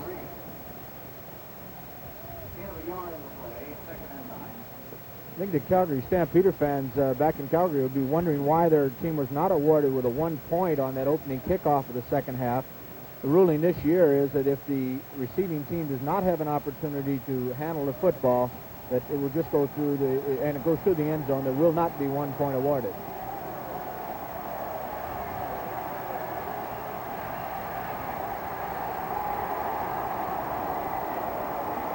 Well, there's a broken play that's turning into a big gain for Calgary. Those Saskatchewan linemen may have been just a little anxious as they came bursting through. And Wayne Shaw had Keeling duck right under him and go for a good 12 yards to the 33 of Saskatchewan. Right, Don. Saskatchewan's been firing all of their linebackers almost every time Calgary's in a 2nd down situation. And I believe that's Calgary's 1st down of this football game. First down. From the 33, it's 1st and 10 for Calgary. The quick pass is batted down right at the line of scrimmage. Don Banuk appeared to be the man who got his paw up there to bat it away. So it's 2nd and 10 from the 33. 11-9 is the score, with Saskatchewan leading Calgary.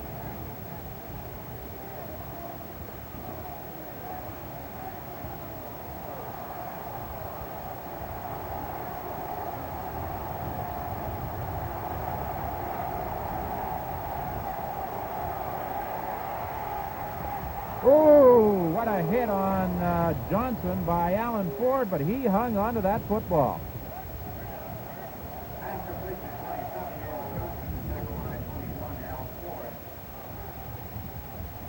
Johnson was hit immediately, 1 yard short of the first down. It's 3rd and 1 Calgary, and the Stampeders are going for it. 11:26 remains till three-quarter time.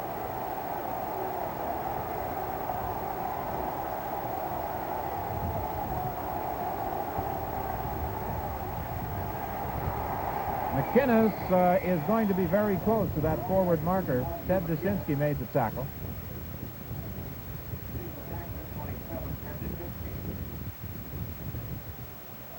Referee Don Barker calls for the yardstick men. This could be a most critical measurement.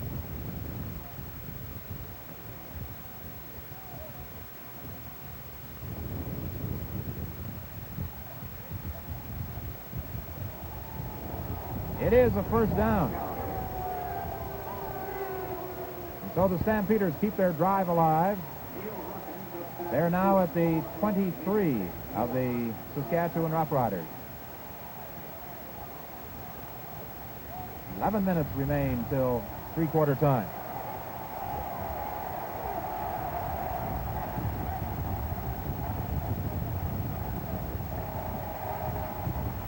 Draw play to McInnes. He's caught by Ken Reed, lying on the ground. It's a loss of 2. It will be 2nd and 12.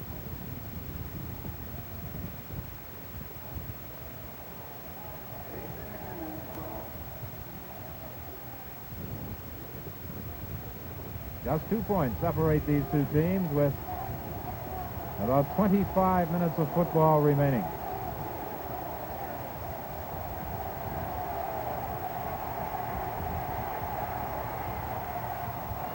They go to in the clutch situation is there again for the Calgary Stampeders. That's Herm Harrison.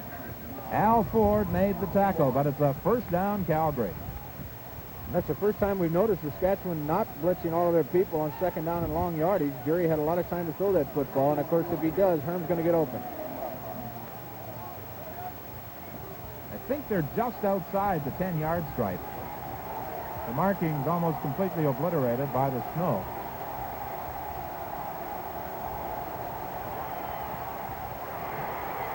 Incomplete. Again, Keeling had one of his pass attempts deflected at the line of scrimmage. So it's 2nd and 10 from just outside the 10. And now Herb Shum is coming into the lineup for Calgary, and going to the bench is John Otamian. They'll change that. Otamian stays in, and Roger Kramer goes to the bench.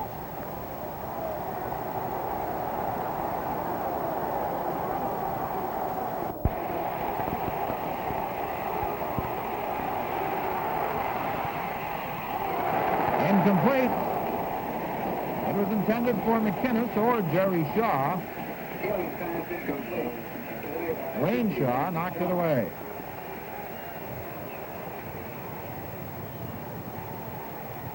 So Larry Robinson is sent into the game by Calgary coach Jim Duncan to try for 3 points. 9:12 remains till three-quarter time. This is 3rd and 10 Calgary from just outside the 10.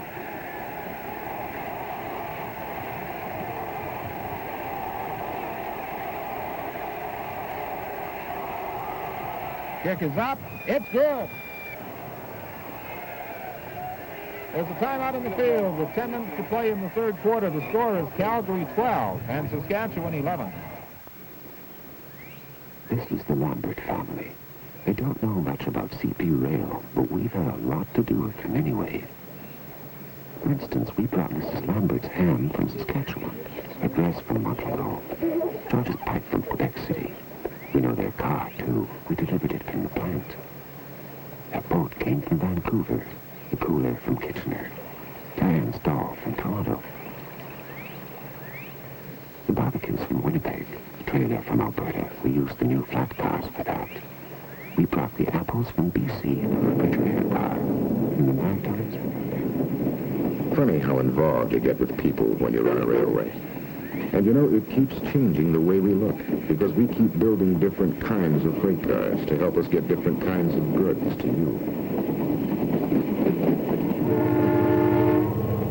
CP Rail, another way Canadian Pacific serves you. John Whitman along with Frank Rigney and Ernie Afghani's back at Taylor Field in Regina. Following that Larry Robinson field goal, it's now 12-11 for Calgary. Gary Lane signals for quiet from the crowd. 1st and 10 Saskatchewan at the 35.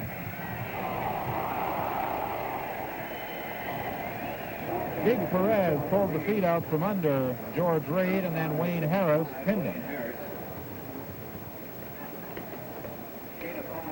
Great block that time by Silas McKinney, number 37. He, along with Steve Molnar, give the offensive backfield probably the best blocking in Canada for the Saskatchewan Roughriders on those rushing plays. Al Rankin goes in at tight end, replacing Alan Ford. It's 2nd and 5, Saskatchewan. Bob Pierce slipped and struggled, but he only gained 1.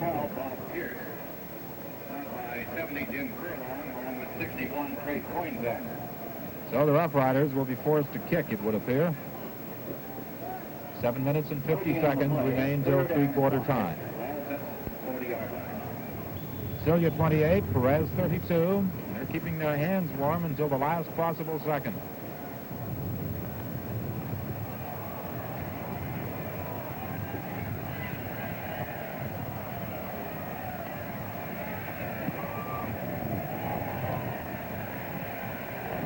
Alan Ford's kick is taken by Celia. The fans respond as the flag goes down.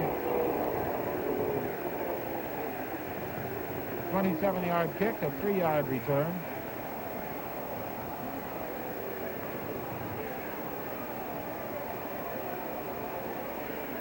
Superior Eagle Keys was very happy about that, Don. Is that the Eagle out in the field? I think he was out protesting. However, I think the flag just went down, ruling that the ball was dead at that spot. No penalty is being marked off.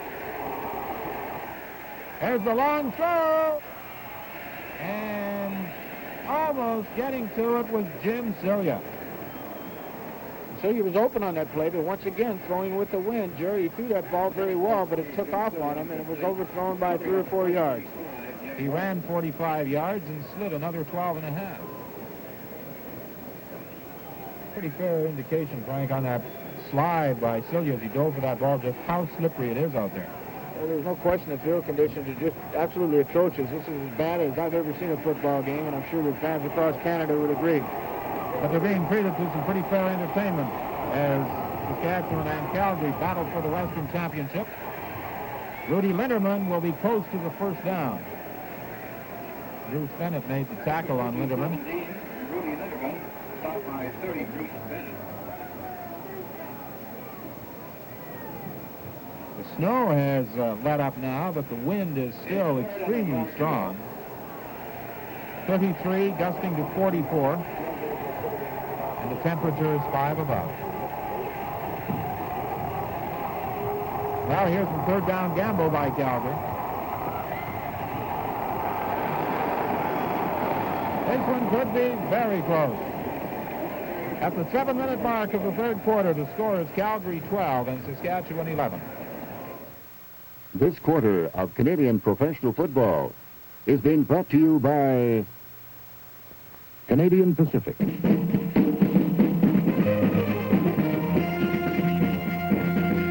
Serving you in so many ways. Well, you see them changing teams. The Calgary Stampeders failed to make it on that 3rd down gamble. At least that was the original indication, and now the measurement is being called for. And it is short of the 1st down. Saskatchewan takes over.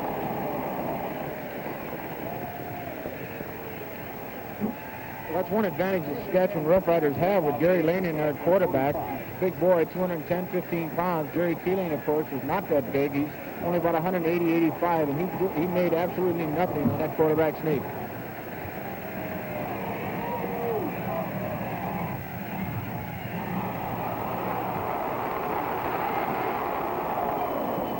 Pierce almost used that great speed to get outside, but John Helton got one arm on him and pulled his feet out from under him, holding the gain to 2 yards.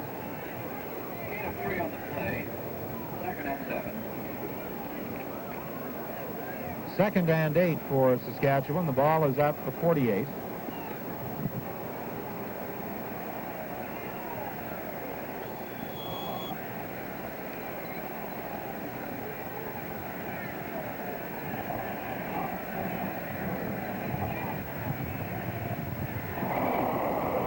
Ford dove for that Gary Lane pass.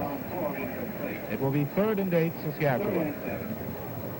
One amazing statistic in a ball game played under conditions like this so far. Both teams have only been penalized one time. Saskatchewan once for 12 yards and the Calgary Stampeders once for 15 yards.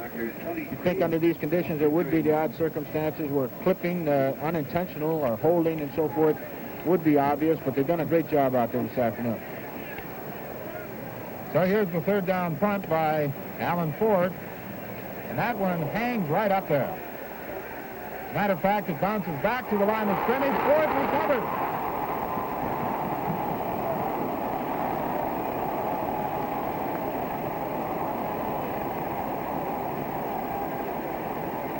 It's hard to say just what's going to happen as far as the officials are concerned, who they're going to award this ball to. It appears that the Saskatchewan Roughriders are going to be able to keep it.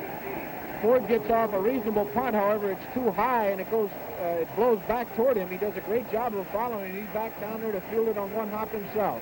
Saskatchewan retains possession of the football, of course, which is critical at this point with only 5 minutes remaining to go against that win. So it's 1st and 10 for the Saskatchewan Roughriders. The ball is at the 51 of Calgary. Rob Pierce rips off a sizable gain. He's down to the 44.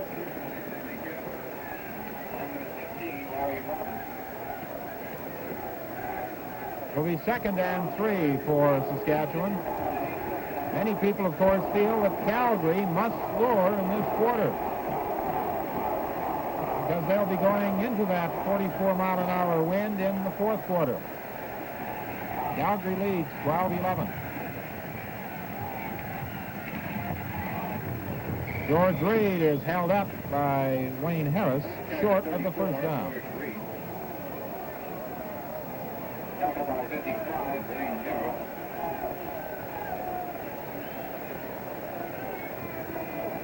I think the key to this ball game at this point, Don, has to be the blocking of the Saskatchewan offensive line. They've done a great job opening holes. Wayne Harris of the Calgary Stampeders, the key to their defense, has been severely handicapped is on this field. Of course, his maneuverability is his long suit. We're going to see right now if Saskatchewan offensive line can get this very critical 1st down. Well, it appears George Reed has got it as he crosses the 45.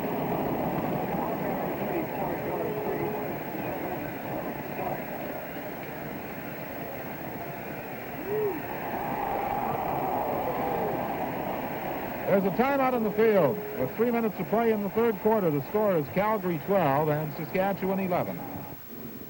Ask an ordinary man about CP ships, and you'll talk about ships that carry people. Ask a lumberman, however, and he'll tell you. As far as I'm concerned, CP ships stand for specialized log and lumber carriers. Ask a mining man, and... CP ships? Sure.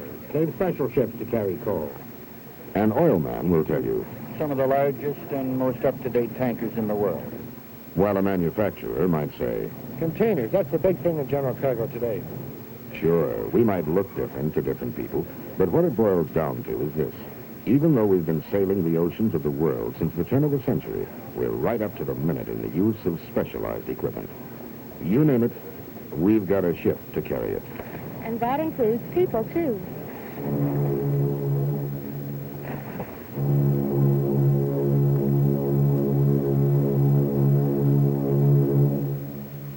CP ships, another way Canadian Pacific serves you.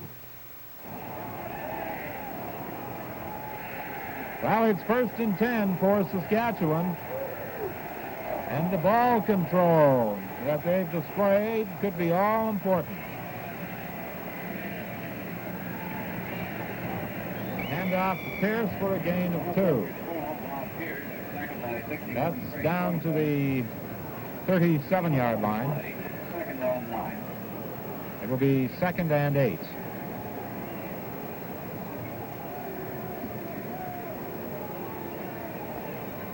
John, you're absolutely right as far as ball control being the key to this third quarter. Gary Lane is doing an excellent job using up the maximum amount of time prior to running each play. We're down to less than 3 minutes left in this third quarter.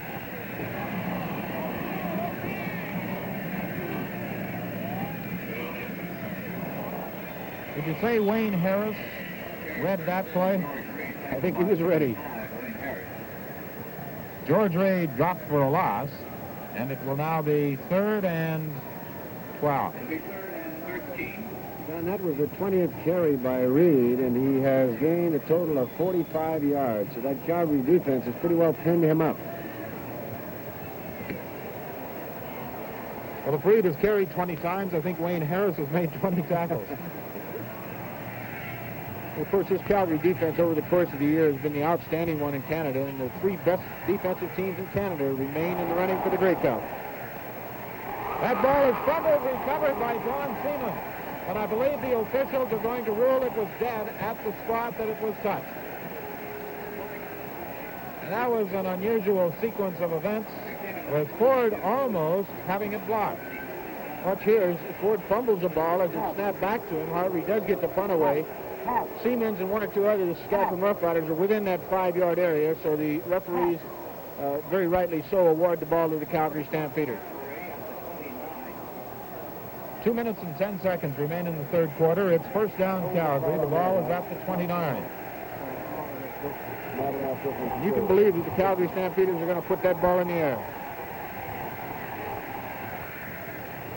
It's intercepted. And Bob Cosset is finally caught by Basil Bott.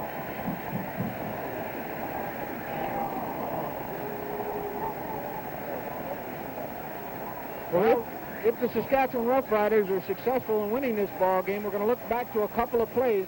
This is going to be one. Jerry Keeling has Herm Harrison, number 76, wide open on the sideline. However, he overthrows him by a good 10 yards, and Cosset's right there. The other play, of course, is when Ford recovered his own punt just a moment ago. A 30-yard return on that interception. So from the 23, it's 1st and 10 Saskatchewan, with now 1:35 remaining in the third quarter. Larry Robinson brings down George Reed.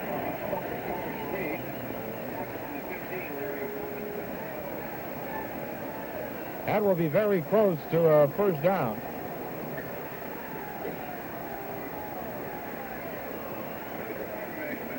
And this one will require a measurement. Ernie, we've received a number of telegrams from fans across the country. Some of them have been rather humorous. One fan pointed out that, and reminded us, I guess, that the Omniplex boat is coming up in Edmonton on the 25th. Yeah, he says, Edmontonians, sorry for you and the crew, guarantee better conditions in 73. Well, of course, if they do get that Omniplex in Edmonton, which the citizens vote on the 25th, the Canadian Football League is almost guaranteed that the Grey Cup game will go to the new Dome Stadium in 73 or 74. That's the first down on that measurement for Saskatchewan.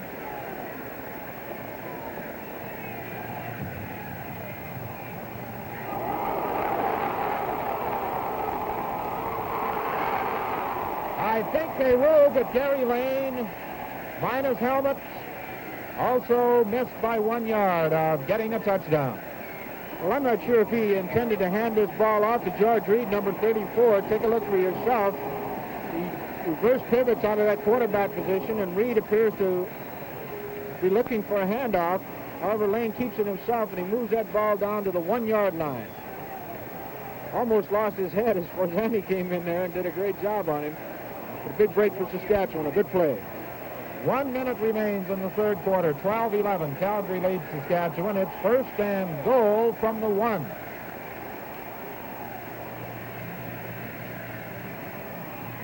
The ball is fumbled. Lane fumbled the football on the exchange from center Ted Ernest. ball carrier is corner feeding Gary Lane.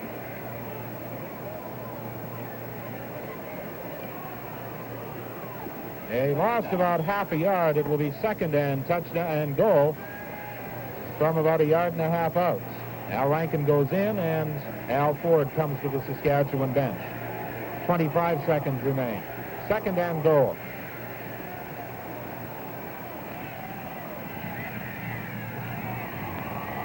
Lane is forced to keep it himself, and let's see, I think he stopped short.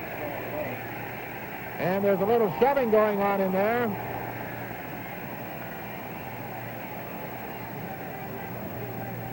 Frank, in those goal line maneuvers, that Saskatchewan club is having a little trouble. That appeared to be a broken play as Lane, handing off or attempting to hand off, couldn't find anybody. Well, I don't know if it was a broken play down or Lane's footing slipped out from under him again, but he's going against a great defense in Calgary Stampeders. But the big thing for the Saskatchewan Roughriders, they've been able to maintain control, and this is going to be the last play, with, barring penalty, of the third quarter. They're going to have to win the whole fourth quarter. Third and goal, Saskatchewan. It's fumbled. And they held them. I don't know who recovered, but the third down gamble fails, and the score remains at 12-11, and that should be the end of the third quarter. There's the gun. And at the end of the third quarter, the score is Calgary 12 and Saskatchewan 11. We'll have more CFL action after this message.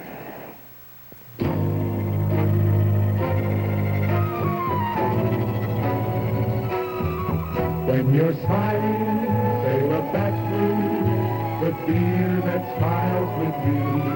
It's the true one, true for you one, the great one that's true blue. Next time you order, next time say that's blue. It's a great beer, tastes as true.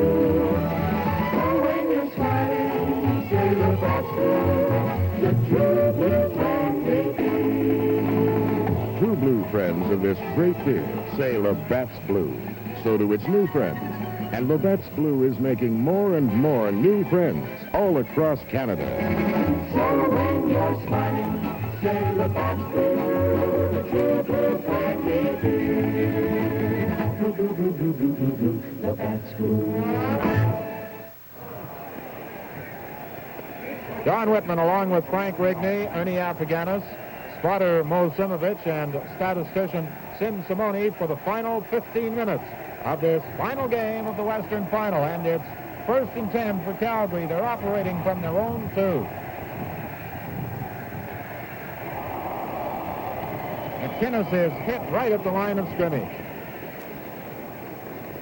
Bill Baker made the initial contact. It will be 2nd and 10. 65, Bill Baker.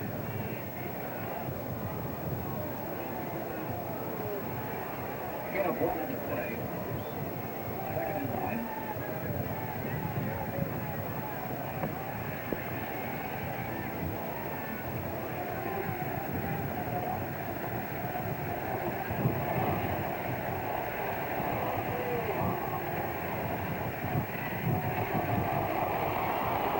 McInnes again. Let's see where he's brought down. Do they rule at the 1 or in the end zone?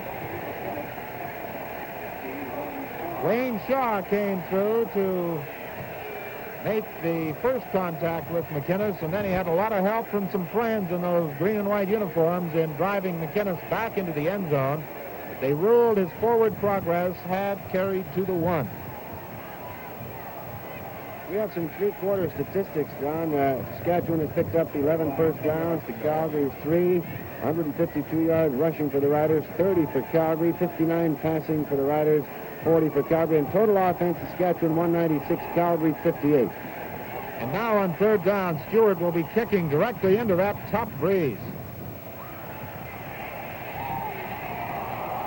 And Walter is dropped at the 21-yard line. A 19-yard kick.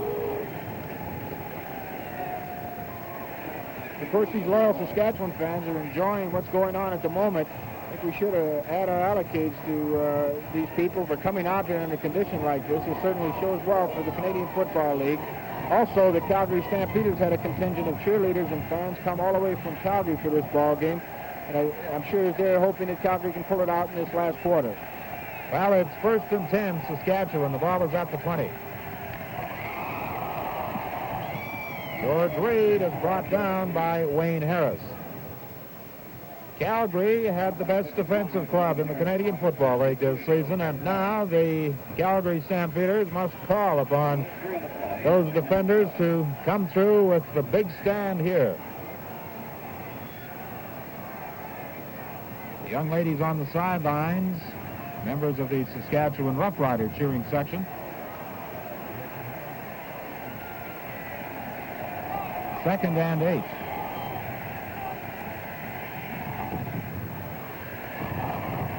Lane is caught and brought down right at the line of scrimmage by Dick Suderman.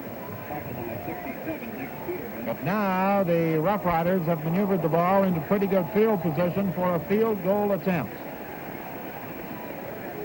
Ron Lancaster comes off the bench. Alan Ford comes in. Steve Molnar comes in. Rankin, Barwell, and Lane go to the bench. Abendshan is changing his kicking shoe. A field goal would put the Riders in front. Well, you might have noticed there almost a standing ovation as Gary Lane, number 14, came off the field. He's certainly done a great job filling in for Ron Lancaster this afternoon.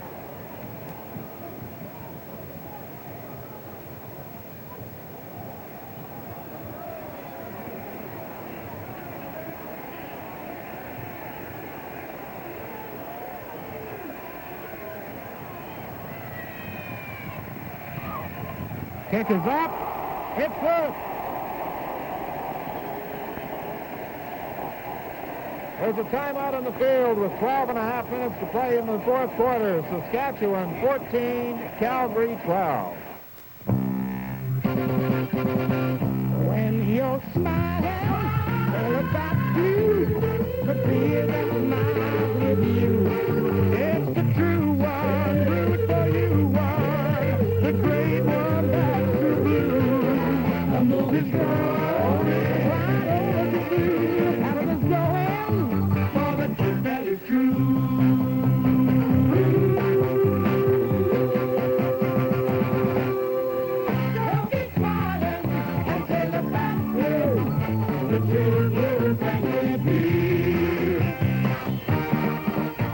Climb aboard and see for yourself why Labatt's Blue is making more and more new friends every day. So when you're smiling, and say Labatt's Blue, the truth will bring you peace. Labatt's Blue.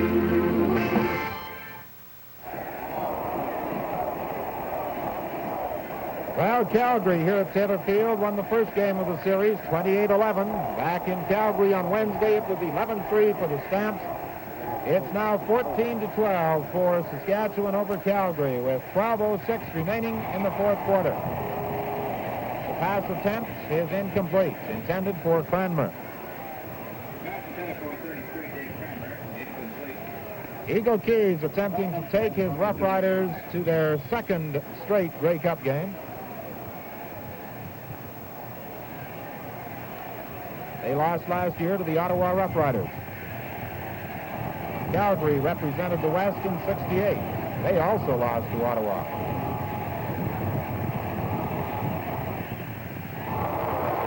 Wayne Shaw knocked it away from Hugh McInnes. Shaw obviously feeling that he should have had the interception. I'm sure many fans are wondering when was the last time that Montreal played Calgary in a Grey Cup. Well, that was in 1949, and Montreal won 28-15. The last time Montreal and Saskatchewan, that was 1931. Montreal won that year 22-0.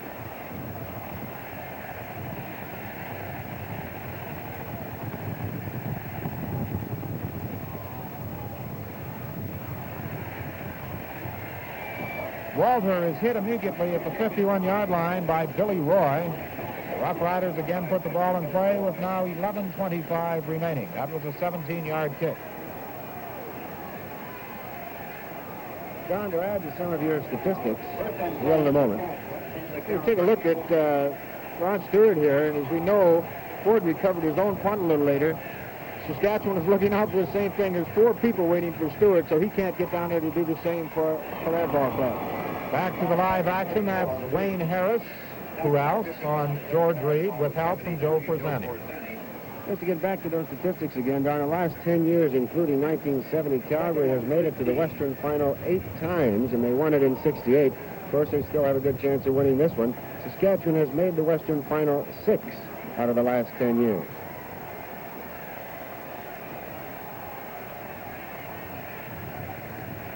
Second and 14 for Saskatchewan. Another collision between George Reed and Wayne Harris. And it will be 3rd and 14 for Saskatchewan. And now Alan Ford will be kicking with the wind at his back.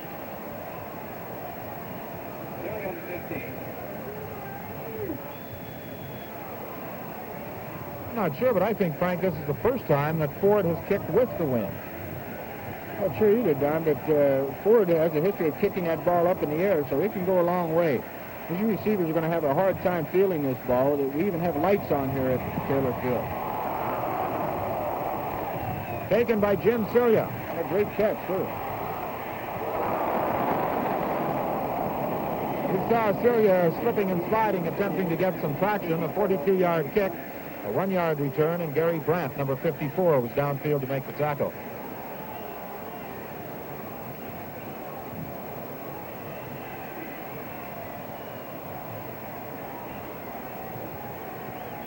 Now 10 minutes and 5 seconds remain. 5 degrees is the temperature. The wind 33, gusting to 44 miles an hour. Blowing directly into the faces of the Calgary Stampeders.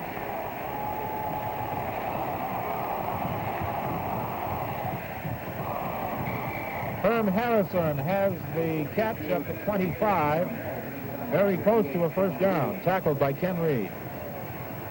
Jerry Keeling sure paid the price of throwing that football. Big Ed McQuarters, number 61, was right in there with him, and Jerry was very fortunate and an excellent job to get that ball away. Well, under that snow covering, we misread the yardage stripe. It was a gain of 6 at 2nd and 4.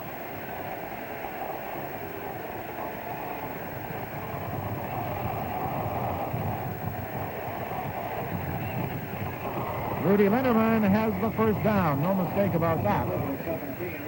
Wayne Shaw on the tackling end of the catcher, Rudy Linderman, number 17.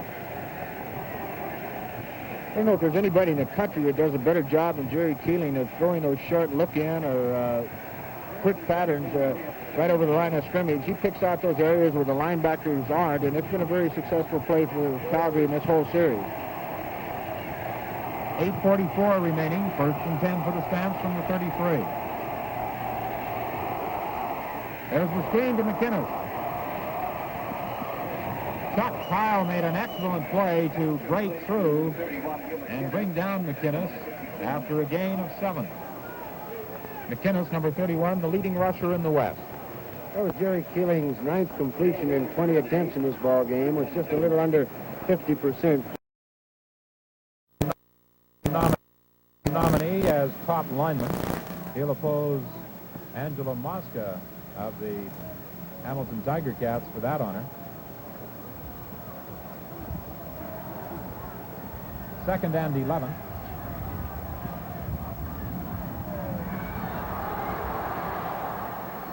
Reed again, Harrison Robinson making the stop. It's short of the first down, and Saskatchewan will be forced to kick. Tackle 15, Larry Robinson.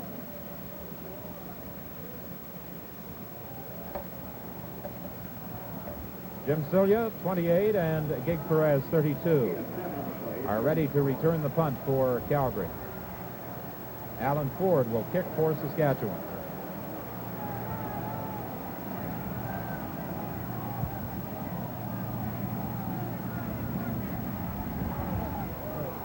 Dick Suderman almost got to it. Cilia is brought down at the 36-yard line.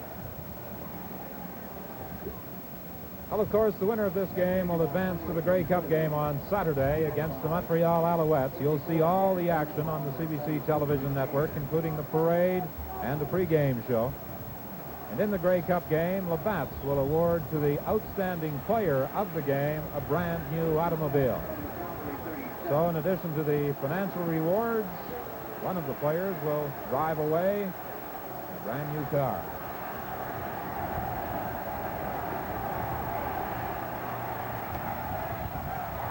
Cranmer almost made an excellent reception at midfield. He was defended by Bruce Bennett. Take a look at this on isolated cameras. Dave Cranmer comes out, sets up in the slot back formation, the split slot back, and runs a down and in, a post pattern. You see he's having trouble making that cut, and a great play by Bruce Bennett prevents a great reception and good gain by the Calgary Stampeders. Bennett appears to be hurt on the play, but that's the second key play he's made in this ball game.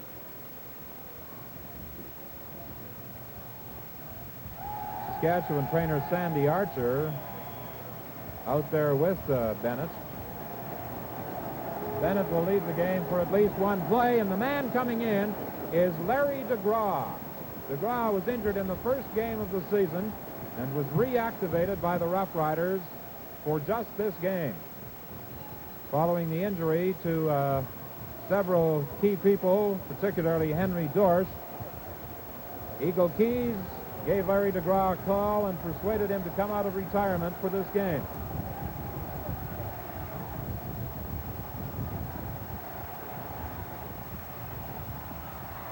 Rudy Linderman has the football at the midfield stripe.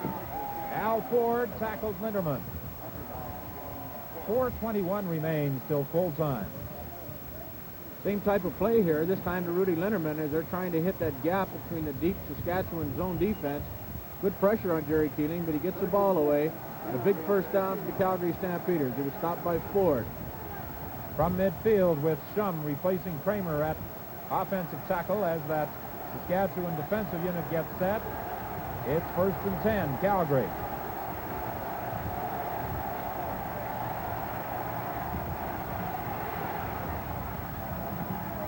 Herm Harrison hung on to the football. What a great catch by Harrison, way down at the 35-yard line. Well, this is the second time Calgary Stampeders have caught that football on extremely tough conditions and being hit right when they got it. The first time was Johnson, this time it's Harrison. And of course, he's the key receiver to this Calgary offense. He puts Calgary down in a position now where they could possibly go in and tie up this ball game or go ahead. 3:29 till full time. 1st and 10 for Calgary. The ball is at the 34. Incomplete. Keeling was under considerable pressure as he attempted to unload to Rudy Linderman. Jerry had to throw that ball while he was backing up, of course, and it's very difficult to do. He didn't have the proper footing to set up. He just couldn't hit Rudy Linderman, who was open. Cliff Shaw comes into the ball game defensively for Saskatchewan, replacing his brother Wayne Shaw.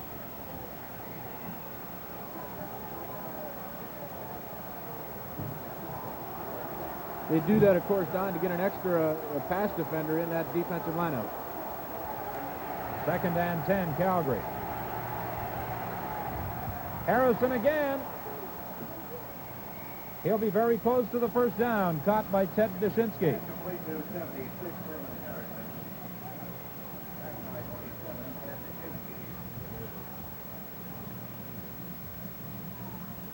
This one will require a measurement, and a critical one it is with 2:51 remaining. You know, Don, this drive by the Stampeders started back there on the 27, into the wind, 40 miles an hour, not letting up, and they continue to control the ball through some outstanding passing by Keeling. It's short. It will be 3rd down. There's a timeout in the field with 3 minutes to play in the 4th quarter. The score is Saskatchewan 14 and Calgary 12.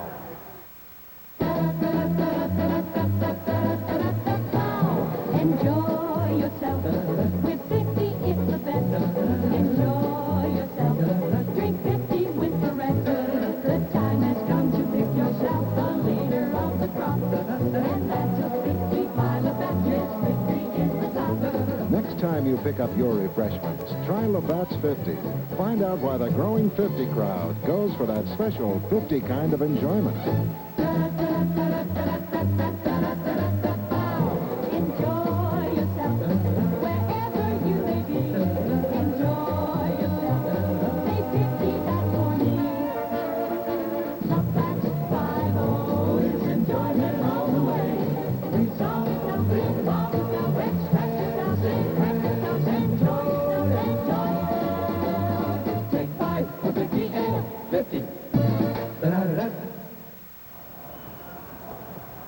Don Whitman along with Frank Rigney and Ernie Affiganis for the final exciting moments of this football game. 14-12 is the score. Here's the third down gamble by Calgary. The ball is at the 24 of Saskatchewan. Hugh McInnes has it with a couple of yards to spare. Of course, that extra 3 or 4 yards that he got at that point down are very, very important. They're down to practically the 20-yard line, and the possibility of a field goal looms very large at this point with 2 minutes and 34 seconds remaining in total time.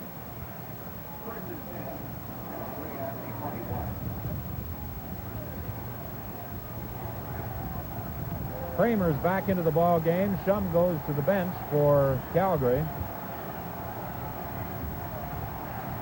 Pass is knocked down by Ed McQuarters. You don't have to remind Calgary fans who wears 61 for Saskatchewan. You'll recall on Wednesday night, in those dying minutes, he took that 18-inch interception and rambled 86 yards for a touchdown that won the game for Saskatchewan. It was 2nd and 10 on the 20-yard line. Now, what do you think Larry Robinson's thinking right now? 2:16 remains till full time. Draw play to McInnes. Excellent call. He's down to about the 7. And that should be another first down. Wade Shaw made the tackle. A great block by Rudy Linderman, number 17, as he clears out Ken Reed, 58, to allow McInnes to get that first down. Banuk had an opportunity to get McInnes, but he just couldn't make it. And McInnes has moved that ball down for a Calgary first down at the 8-yard line.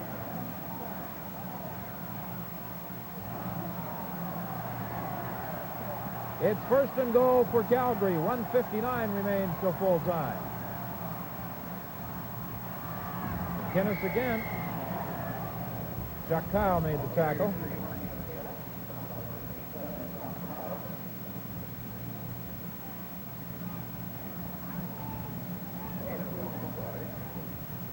$1:51 remains till full time.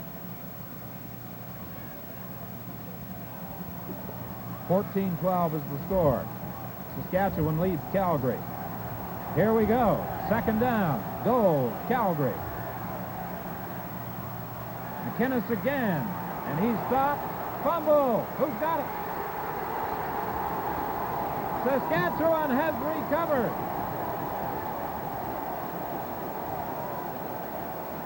The Stampeder fans are going to remember this one for a long time. McInnes is attempting just to get that ball in front of the uprights. He's hit in here by Shaw, and the ball pops out immediately after he's hit.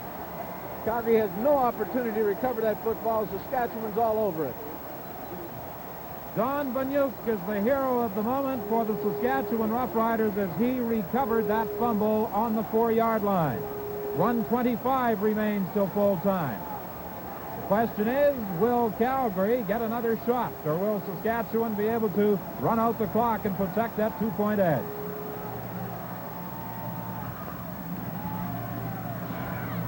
Reed is driven back. While he was dropped back in the end zone, his forward progress had carried him to about the 3-yard line. 1:06 remains till full time. It's a loss of 1. 2nd and 11 is the upcoming play as Ford goes in, Rankin goes out for Saskatchewan.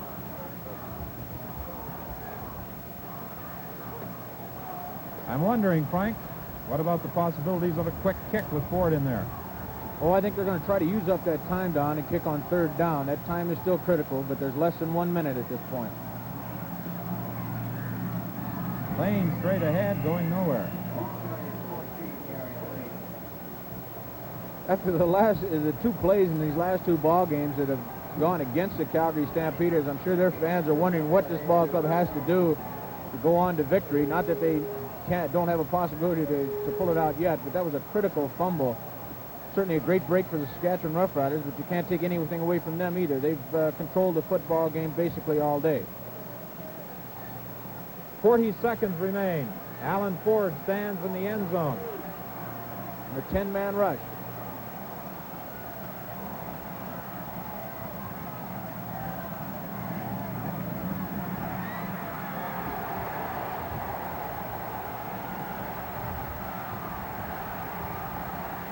Jim Cilia is brought down at the 37-yard line by Al Rankin. A 40-yard kick, a 5-yard return, and just 18 seconds remain till full time.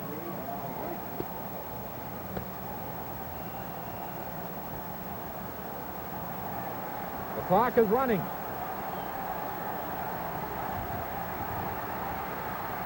There's the pass to McInnes. He's down to the 25, and there are 3 seconds left. It's got to be, I would think, a field goal attempt. An excellent call by Jerry Keeling, as you mentioned, on a screen pass out to McInnes, and he's moved that ball down in a position where there is an opportunity for Calgary to attempt this field goal. Don't forget the score is 14-12 in favor of Saskatchewan. There's only 3 seconds remaining on the clock. So this will be it for the Calgary Stampeders of the Saskatchewan Roughriders for the 1970 season. Well, what a finish to this ball game, and Larry Robinson is kicking directly into that extremely strong wind.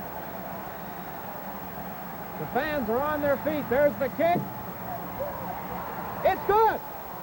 Holy cow. Larry Robinson has put it through for 3 points. That's it. The game is over. The Calgary Stampeders have won. And the Calgary what a Stampeders are all over there. Calgary 15, Saskatchewan 14, and how about that? Well, we can only offer our congratulations to the Calgary Stampeders and Larry Robinson coming through in an extremely crucial situation. Just fantastic. He'll never get a more critical kick for Larry Robinson in his CFL career. There he is on the shoulders of his teammates. He put it through into that wind, and the Calgary Stampeders will go to the Grey Cup carrying Western colors. And we extend our congratulations to Jim Duncan, Bo Bollinger, Dick Monroe, George Henson, and General Manager Rogers Behue, and, of course, the Calgary Stampeders. And I imagine when those Stampeders arrive home tonight at about 7 o'clock, there'll be quite a mob scene at Calgary's International Airport. The game is over. The final score, Calgary 15, Saskatchewan 14. And we'll be back with our summary on statistics in just a moment.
Well, two of the people who set records for the Calgary Stampeders during the regular season, Jim Cilia and Larry Robinson, were the heroes this afternoon. Cilia with his 63-yard punt return, and Larry Robinson with that 25-yard field goal on the final play of the football game to pull out a 15-14 Calgary victory over Saskatchewan and send the Stampeders to the Grey Cup game on Saturday against the Montreal Alouettes. Statistically, Saskatchewan had an edge in first downs, 11-9 for Calgary. Rushing, 159 for Saskatchewan, 71 for the Stampeders. In passing, 129 yards for Calgary, just 59 yards for Saskatchewan. Saskatchewan's Gary Lane attempted 6 passes. He completed 2. For Calgary, Jerry Keeling and Larry Lawrence tried 28. They were good on 13. Saskatchewan intercepted 1. In punts, 12 for Saskatchewan for 37 yards, 13 for Calgary for 37 yards. Reed carried 27 times for 60 yards, Lane 8 times for 28 yards. And a point of interest, I think this is the first time that a third-place team has won the Western Championship. As a matter of fact, 2 third-place teams who have not played in the Grey Cup since 1949, Montreal in the East and Calgary in the West, will battle it out for the Grey Cup, the championship of Canadian football at CNE Stadium on Saturday afternoon. And now let's go downstairs and Ernie Afghani's. Don, we have a very happy coach, Jim Duncan of the Calgary Stampeders. Jim, I thought we weren't going to get you here because your players were so happy. I thought they were going to annihilate you out there, jumping all over and patting you on the back. Great victory for you. Oh, I'm just almost speechless, Ernie. I thought for a while it looked like somebody up there didn't like us, but Jesus, that was a great finish. I mean, the kids just came along and played extremely hard. We got that bad break on that fumble there, but we came back and Jerry moved the ball club real good, and it was quite a bit of pressure on Robbie, but he put it right through there. No question about that, and a lot of pressure on Jerry Keeling after. I'm sure he got quite a bit of criticism from that second game when he had the pass intercepted, knocked down, and went for a touchdown. He came back like a champion, especially in that last part of the game. He moved the ball club very, very well. Well, Jerry's been in the game 10 years, Ernie, and I don't think such a thing has pressure on some of these kids. It gets you for a while, but you go back. And talking about Jerry, I thought that Wayne Harris just played one fantastic football game out there. Well, he had a beat on George Reed. We're not quite sure how many times he tackled him. I think it was 15. He had him hummed all the time. Well, Ernie, it had to be a real courageous effort by both football clubs because the weather was absolutely terrible out there today. One of the worst football days I've ever seen in my life. I know when Banuk recovered that fumble down on the one, I think it was the one, everything was so scrapped up down there. I glanced over on the bench and I saw you looking down, and I was wondering what you were thinking. Can you repeat it? Well, I don't know what. I really can't think of, really get through that one right now, Ernie. I just don't know what happened on that thing. Well, one final thing. When you go back to Toronto for the Grey Cup, you'll be running against your old friend Red O'Quinn, who's managing the Montreal club. Both of you played for Wake Forest back in the 40s. Both of you are ends, and now you're meeting in the Grey Cup on the opposite side of the field. Well, I think it's a great thing for both of us. I know it's a great thing for me, and I'm sure it is for Red. And I think the fantastic part about the whole deal is the 2 third-place, third finishing clubs are the ones that go to the Grey Cup, and they're going to set a precedent down there. All right, Jim, I know you want to get back to your boys. There's some drinking time back there. Lots of luck to you and your club in the Grey Cup coming up. Thank you very much, Ernie. Jim Duncan, the coach of the Calgary Stampeders. Now let's go back up top. Well, those Calgary Stampeders and their fans back in Calgary, as a matter of fact, football fans all across the country must be just a little emotionally drained following that finish, and what a finish to a football game. Deplorable conditions, but a most exciting final in the best-of-3 Western Series. And Calgary finally started to move this football in the fourth quarter against extremely strong wind and terrible conditions. The first big play they had was to Herm Harrison, who made a great catch and held on to the football after he was immediately hit.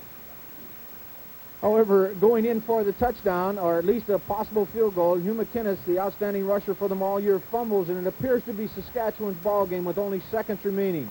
Calgary does get one more opportunity to get the football, and the fellow that could have been the go to this football game, Hugh McInnes, makes an outstanding run after a great throw by Jerry Keeling on a screen pass out to the right side and sets up Larry Robinson's winning field goal.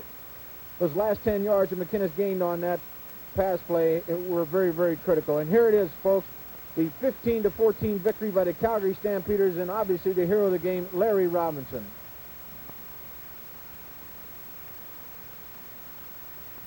Well, that ball was pinned at the 31-yard line, so that's the length of that field goal by Larry Robinson. Of course, he had the opportunity the other night to be the hero, but he was on the bench ready to kick, Frank, in Calgary, but it never developed. Well, he certainly made up for it tonight, and that field goal had to be equivalent of 45 yards kicking against that wind. As you say, the ball was only spotted on the 25-yard line, Don, but against that wind and the conditions, the chances of kicking a field goal like that, we certainly didn't think were that great, but he did a great job. We offer our congratulations to the Calgary Stampeders. It should be an exciting Grey Cup final between the Montreal Alouettes and the Calgary Stampeders, as you mentioned, 2 third-place ball clubs vying for the Grey Cup championship. And, of course, the almost 19,000 fans who turned up at Taylor Field this afternoon with a wind chill factor of 40 below are also to be congratulated. And now, on behalf of our sponsors and the CBC Television Network, this is Don Whitman saying so long from Taylor Field in Regina.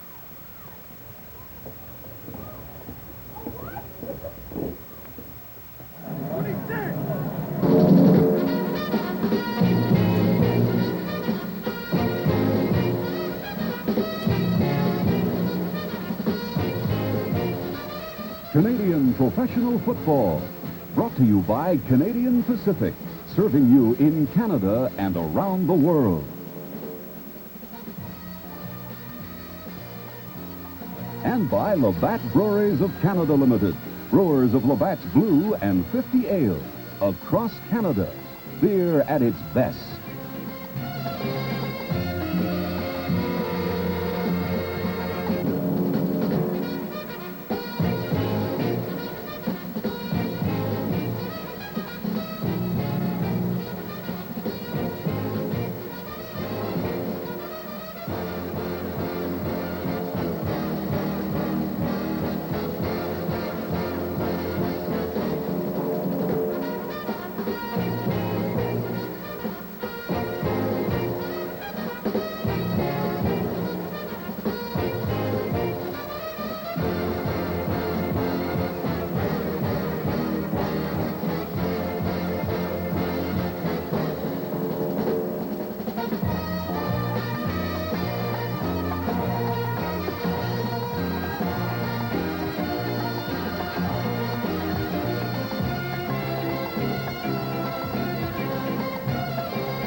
CFL coordinator was Dave Cook. His script assistants, Marianne Serlichuk. Western Final commercial crew was coordinator Neil Smith, script assistant Jane Carlson, switcher Bill Smith, audio George McDonald.